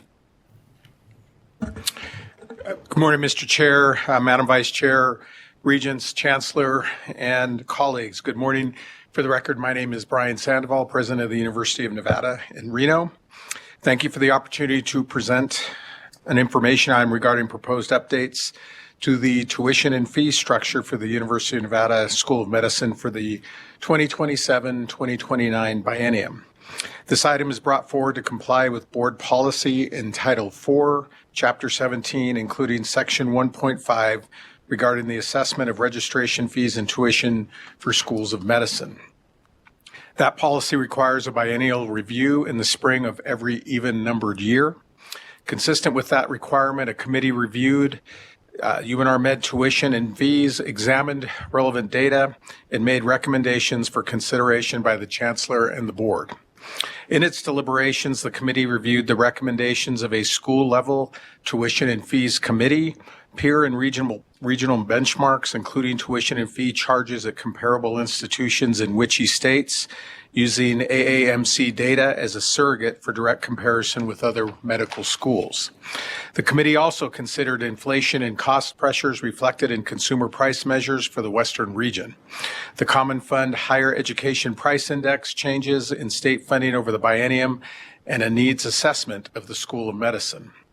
Based on that review, we are presenting proposed revisions reflecting an increase in resident and non-resident tuition and fees of 3.8% per year for each year of the 2027-2029 biennium.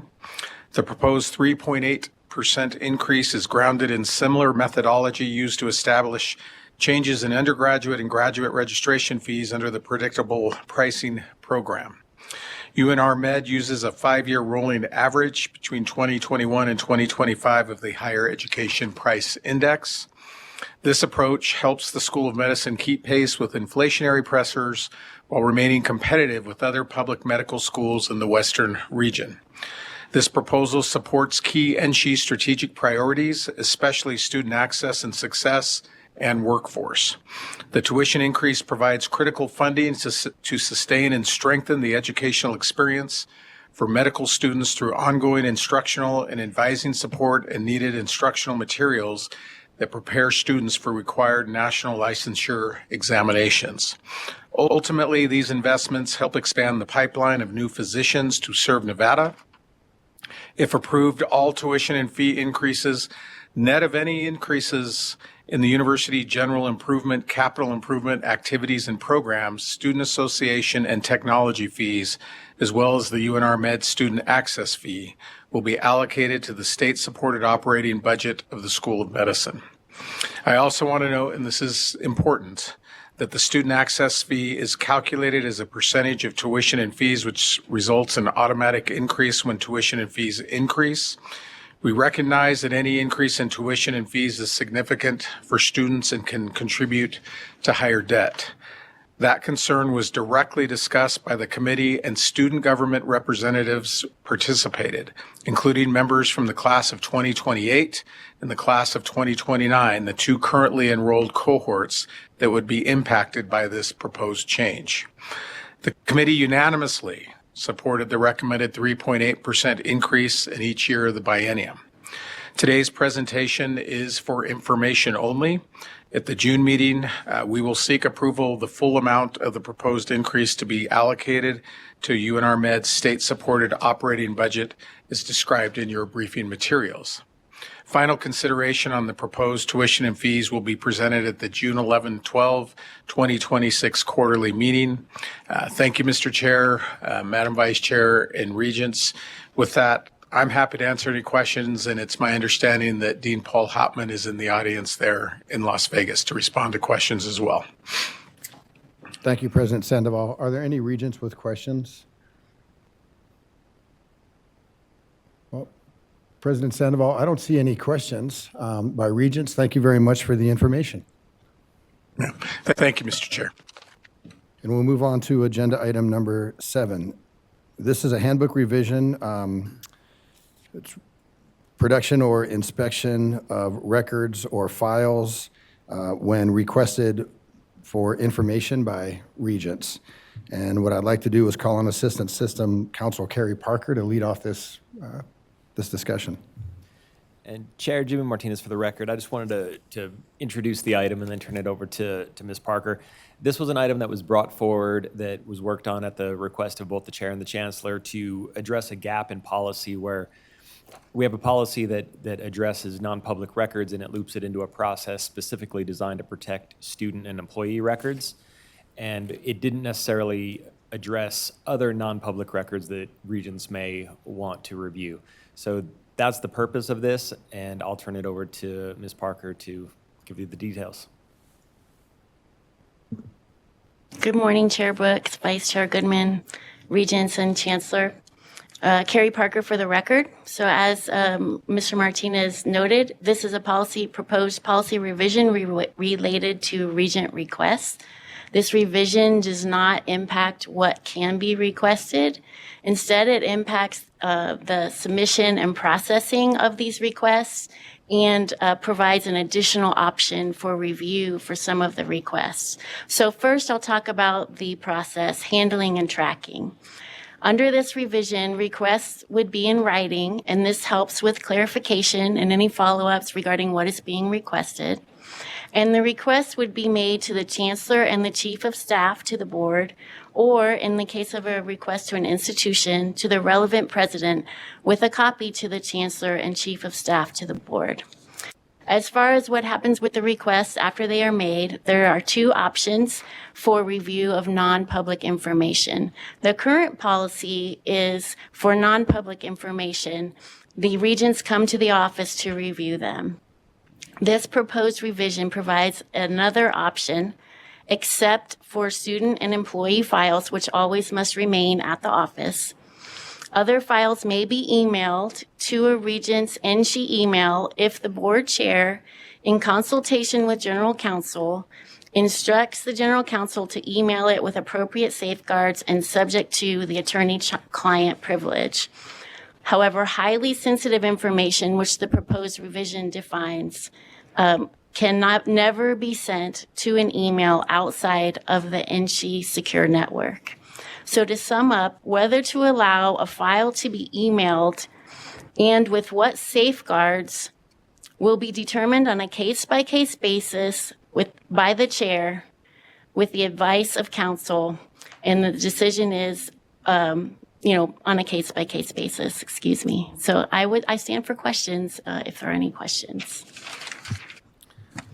Thank you. Are there any questions for council regarding this revision? Regent Boylan. Okay. Thank you, Chair. This has come about because of my request asking about the after-action report for the incident at Nevada State University last year. Now, I'm not sure, thank you, Ms. Parker, though, for presenting that. I'm not sure what the second part or the change she's mentioned. What does that mean, Ms. Parker? The part that says something about, I don't even know what you said there. Could you mention the last part of your sentence, please? Or your... Carrie Parker for the record. I'm not sure which part you're referring to. Is it that the chair makes the decision as to whether it shall be emailed? That, as well as something about the information. I understand that if it's personnel information of students or employees, so if a regent has made that request, then why should the chair supersede maybe, and the chair makes that request after that? I don't understand that. Well, why would the chair make the request if that's what a regent request is? It's not a chair request. Carrie Parker for the record. So this policy would not impact what can be requested, just the manner in which it's provided. So as we noted, the student and employee files cannot leave the office. And if there's something that is requested to be emailed, then the chair would analyze that along with general counsel to determine the level of safeguards. As we noted in the bottom footnote 1, The handbook already provides reference to standards for safety and security of electronic information. There are certain laws that we must be aware of related to emailing sensitive information. So the chair would perform that analysis as to whether the item could be emailed and also whether there are appropriate safeguards that should be in place. And of course, counsel would be available and any other subject matter experts to help make that decision. And if the decision by the chair was that it shouldn't be emailed, it's just too highly sensitive to be emailed, the regent would still have the opportunity to come into the office to review that material. I see what you're saying. I think that is nonsense because the whole idea is a regent request, not a chair's request or legal's request. I think everybody, well, not everybody, but a lot of people in admin or wherever it is are chipping away at the powers of the individual regents. We were elected to answer to the public, not to legal or to the chair himself. I appreciate the chair a lot, but if a regent has made a request, why does the chair need to get involved in legal? Those two things, personnel files, I totally understand. It's taken over 4 months or 5 months for this one request to be sent, and eventually it was, because it was just rubbish trying to stop this request for us to analyze the AARs.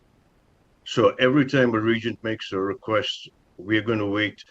I'm just wondering what's going to happen when I make a request for the shooting at UNLV where 4 were shot and 3 passed away. And that's a big whole other thing, the AAR for that. How's that going to work? And again, I think it's chipping away at regents' responsibilities and powers by throwing in, okay, hey, now the chair will make that request with legal. And I'll tell you frankly, I'm a wee bit tired about legal all the time. I'm not afraid of legal. Other regents and people might, oh, legal is involved, now we've got to be scared. No, I'll look into it and I'll challenge you guys also. So who brought this idea up? Whose idea was this? It's not mine, and I know where all of this is coming from, but who brought this idea up that the chair and legal will decide if this individual regent has the right to this information? If it's not personnel. Just for the record, it's Chair Brooks, and I just wanted to jump in because I appreciate the questions that you're posing, and I also appreciate the amount of work that was done by System Counsel Carrie Parker, Jimmy Martinez, our Chief of Staff. And I can tell you that the way that this came about was from the initial request that you had made, because it's not something that would typically go out via email. It is typically something that a regent would come into the office to explore, much like a regent would come into the office to take a look at a personnel file. And what I was trying to do was eliminate as many barricades as possible to ensure that the regent is getting the information that they need in the fastest manner.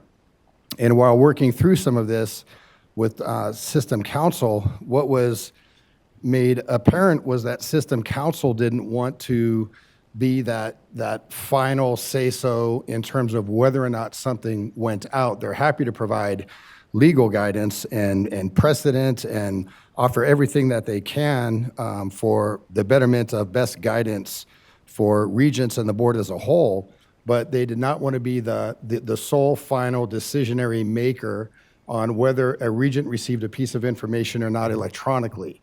And so I was hoping that it could be done in a manner where perhaps it didn't fall within the chair's responsibility to support the request from the regent to be able to get something out to them electronically.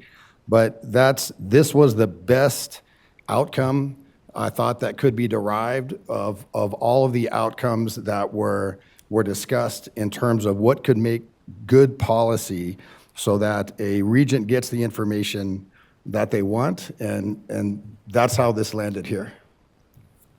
I just wanted to clarify because I know you had questions of how or why, and I just wanted to at least provide a little bit of context. I appreciate that. Thank you, Chair. But you're saying that you wanted to make sure there were less obstacles, but this is making it more obstacles. Because now you get involved as well as legal. We already have, let's say the regent makes a request. Okay, personnel informations don't get in. Everything else should be given to the regent. But thank you, and I'm sure you worked a lot with whoever you're saying you worked with, but it seems like you created a bigger obstacle for the regent that would request something. And this is not me. I don't get any personal benefit out of this. It doesn't help me. I'm saying this for all the regents. When is the next regent going to request something and it's going to be, oh, wait a minute, first the chair and then the legal must. That's crazy. You're taking away the power from the regents to do our jobs. And this, like I'll say again, this is not I don't get any money out of this. I don't get any fame out of this. I'm doing the right thing to look into this matter and see why have we come to the same situation. There was a Sorry, problem. I was It going to say, Chair. communications. Chair Brooks, for the Go ahead. record, I appreciate everything that you're saying, Regent Borland, and I can assure you that I'll be serving chair for about another month and a half, right? And I can tell you that I was not looking for additional materials to add to the plate of things that I do in my capacity as chair as we currently sit.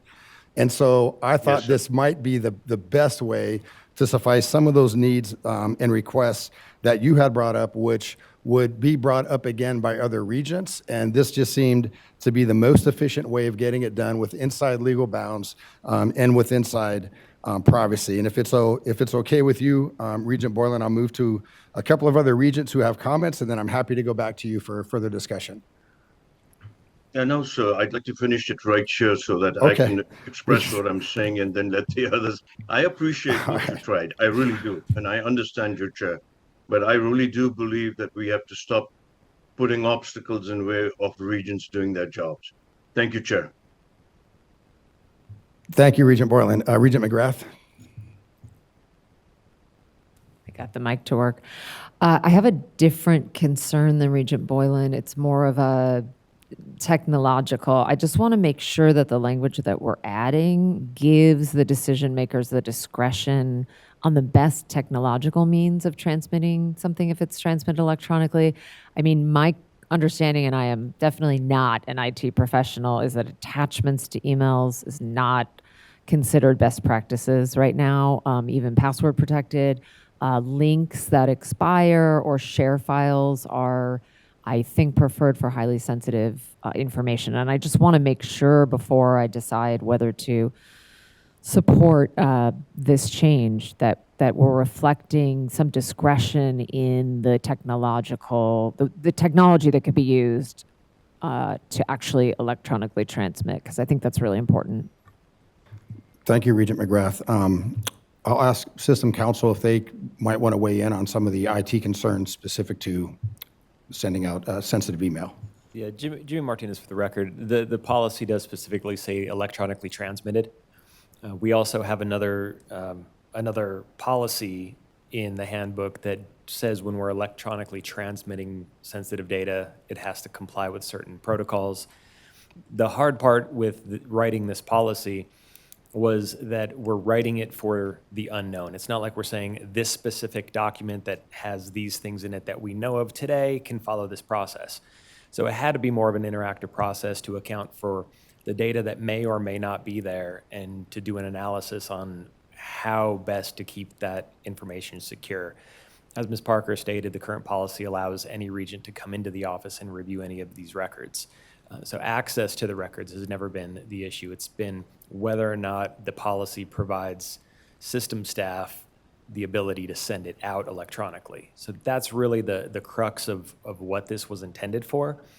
I wouldn't necessarily say that system staff is 110% saying this is something we need. This is more of a board discussion and decision on whether or not the board as a whole would like a process like this to be able to receive these types of highly sensitive records electronically, or if the board would rather continue to come to the office and review them. Thank you for that. Sure. Thank you, Council. Now may I come back to the next? Just one moment, Regent Borland. With all respect, there's a couple of other Yes, sir. regents that would like to speak, we'll go to Regent Del Carlo and then Regent Gokachia. Thank you, Chair Brooks. I'm not in favor of changing this. I think coming to the office is the proper way to do it under legal guidance. I don't think this sensitive stuff should be going to anybody's email. We haven't had a leak in a long time on this board, but we used to have lots and lots of leaks when I first came on this board. And that was probably before any of you that are on the board are on the board, maybe a little bit in the next 2 years after that. But I just don't see that we have a big problem here. I think what we've got is working just fine. And I'm going to be voting no on this one. Thank you. Thank you. Regent Gokachia.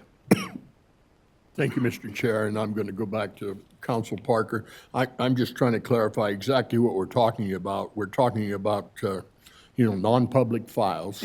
So this would require a FOIA request if someone from the public wanted to access it?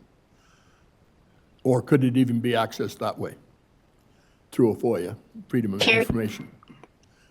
Carrie Parker for the record. So I'll just go with the vernacular. So for FOIA applies to the federal government, but I think you're talking about the Nevada Public Records Act, public records request. So we are talking about non-public information. So this would not be provided in response to a public records request. This is something that the regents would have privy to by being regents, not as members of the public.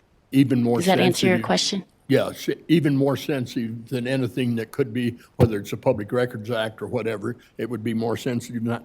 And you're talking to probably the least techie guy in the room, but I will tell you that, if I ask for something to be emailed to me, well, it's going to come in an email. I don't know how you're going to get the sideboards on it. It's going to be on my cell phone because I can access my NSHE email address on my cell phone.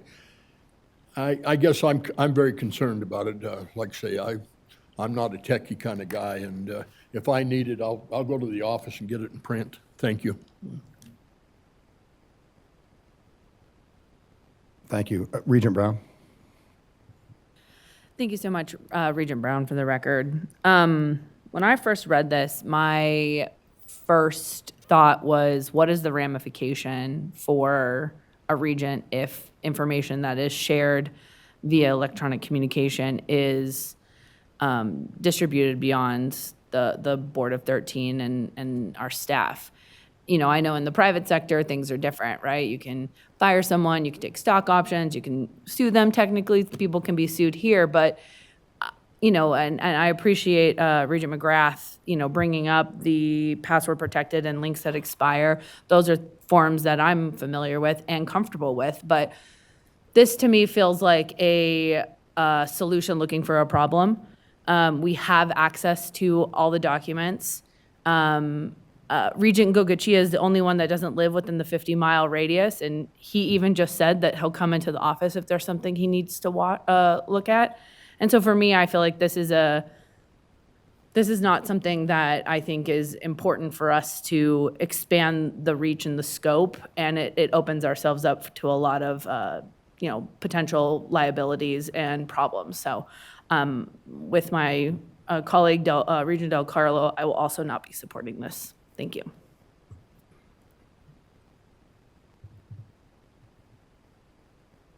Are there any other regents with Regent Borland? I said that I would go back to you. Thank you, sir. Appreciate it. I appreciate the views of all the regents there, but some of us regents have more time on our hands than others. Some of us have to work for a living, I guess, and I have to do things that I cannot come into the office for. It's very nice for the staff and for legal. They're sitting there in the offices and getting paid for that time. So, yeah, I appreciate all these concerns. I see it as, how would I say this? I see this as admin and legal whittling away at our, I wouldn't say power. Power is a big word, but our ability to do our jobs without going out too much and saying, oh my gosh, now I have to take so much time out of my work, get to the office, go and take a look at it. It's not personnel information. And yes, if you did a request like the council just said, it's not a FOIA request, but this would come up and you would get it. I've got my information about the shooting at UNLV without even requesting. It's on the internet, for heaven's sake. And this is an even smaller incident. So this just seems to me, hey, it's not my concern. I didn't bring this up. So if there's just one region concerned about it, who gives a fudge? Okay, go for it. But I just don't understand you guys. Thanks, Chair. Appreciate it. Thank you, Regent Borland. And I do at least want to suggest that there is several sections to this revision. And perhaps if regents are not amenable to the changes that are in Section 5, which has to do with the electronic sending of non-personnel documents, that perhaps Section 4 maybe there's some validity in the restructuring of Section 4. And so I'd like to open up further discussion if there's an appetite to take part of this revision and not the full revision.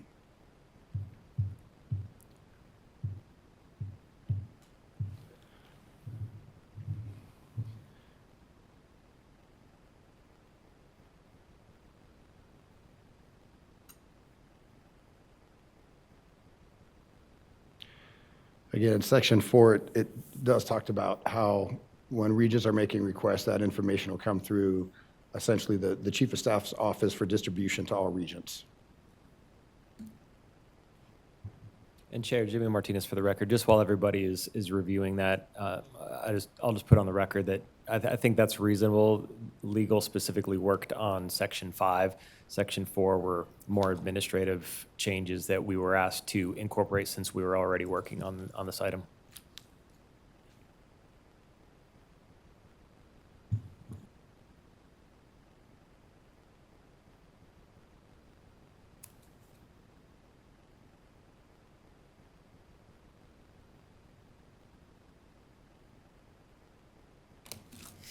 Regent Carvalho.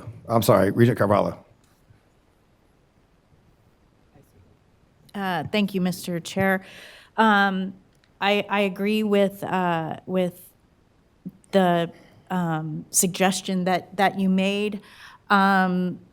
So it looks to me, and perhaps our legal team can tell me if I'm wrong, that based on what was just said, we could approve these changes with the exception of Section 2B if we agree that perhaps the allowability of electronic communications would not be included in this.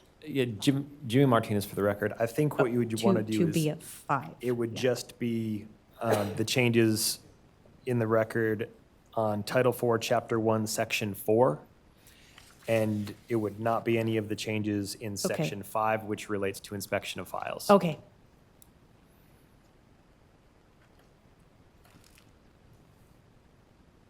Well, my only question then, in Section 5, number 2, that second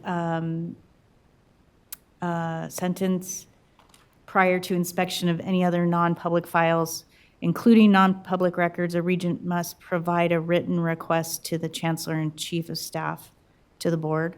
We would probably want to include that, correct?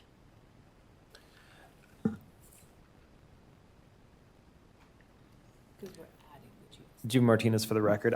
I think you could include that. I don't know if it's necessary. I would also, if the Chief of Staff would like to chime in and let us know if she sees that would go along with the changes in Section 4, if it was unnecessary in that respect. Thank you, Chair. Carrie Nikolajewski, Chief of Staff to the Board. Certainly that can be approved without that addition there, but it's just helpful for tracking and making sure that Regent requests are not in the wind.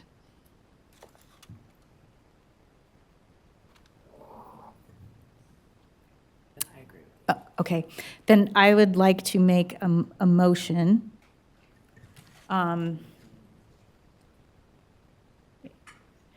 to approve the changes to Title 4, Chapter 1, Section 4, all of the changes, and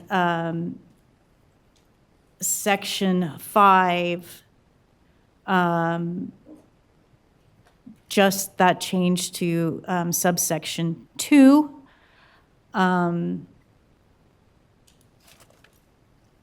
And subsection A. So that would not include the section that was B, subsection B in 5.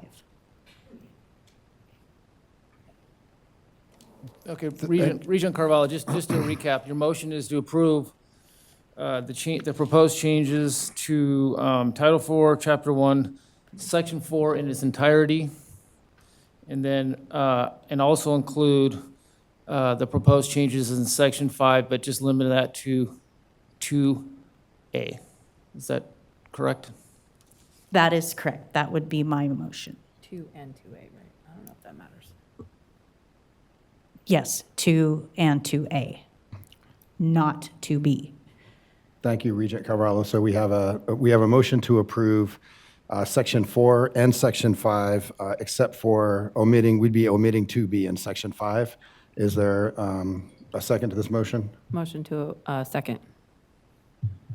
Thank you. So we have a motion by Regent Carvalho to approve. We have a second by Regent Brown, and I'll move for board discussion and call on Regent Breger. Thank you very much. It's gone a little further from when I was going to make my comment, but I really do believe that the email would be extremely dangerous. There's not firewalls we can put up that could save us there. And sorry. And so I think we're moving in the right direction for the protection, and driving in for something which is probably very rare is what we should be doing so that everything is very protected. That's just all that I wanted to say. Thank you. Thank you, Regent Breger. So is there any other discussion? Then we'll move directly into a vote, and I'll ask Chief of Staff Nick Lajewski to help us out with a roll call vote. Regent Ariscata. Yes. Regent Batista is absent. Regent Boylan. No. Regent Breger. Yes. Chair Brooks. Yes. Regent Brown. Yes. Regent Carvalho. Yes. Regent Del Carlo. No. Regent Downs. No. Regent Fernandez. Absent. Regent Goycochea. Yes. Vice Chair Goodman. Yes. Regent McGrath. Yes. The motion passes. Thank you. And with that, we'll move to the next agenda item, which is agenda item number 8, new business. Are there any regents who would like to bring a new business item forward? I don't see any. Chair, I would like to. Yeah, Regent Downs. Thank you. I mean, I'd like to reiterate that I'd like to have a whole agenda item to discuss collective bargaining, that we could have a full presentation so people understand what collective bargaining is. I don't want to say pros and cons. I also want to throw in there the discussion about arbitration. I keep hearing from people who say they're in negotiations and they're told by the other side that the board won't approve arbitration. And I've been on the board for 3 years. I've not been asked once as a board member how I feel about arbitration. So I don't know if that's a fair thing to be representing our perspective. Maybe the majority doesn't support arbitration, but it'd be nice to have that discussion and have it stated. So I would like to have that come forward. And also maybe some education about what good faith bargaining is. I asked for this before, can ask for it again. Be nice if some more regions jumped on it so we could make this onto an agenda. Thank you. Thank you, Regent Downs. Is there any other new business? Seeing none, we'll move into agenda item number 9, which is public comment. Is there any public comment at GBC? There's no public comment at this time. Thank you. Is there any public comment at the system office in Reno? None at this time. Thank you. Is there any public comment here in Las Vegas?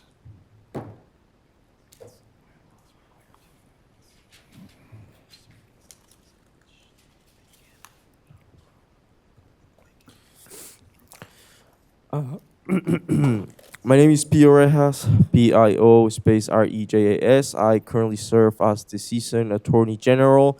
This is on behalf of my president, Kalachi Odunse. We appreciate that you've been concerned about student voices and that we're part of the conversation, specifically in the priorities for the legislative sessions. We would appreciate if we were still part of the conversation when we go to the 84th legislative session.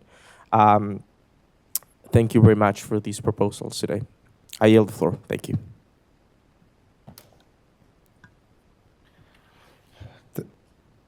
Thank you. SCS, is there any public comment on the phone? No colors at this time, Mr. Chair. Thank you very much. This meeting is adjourned. Thank you.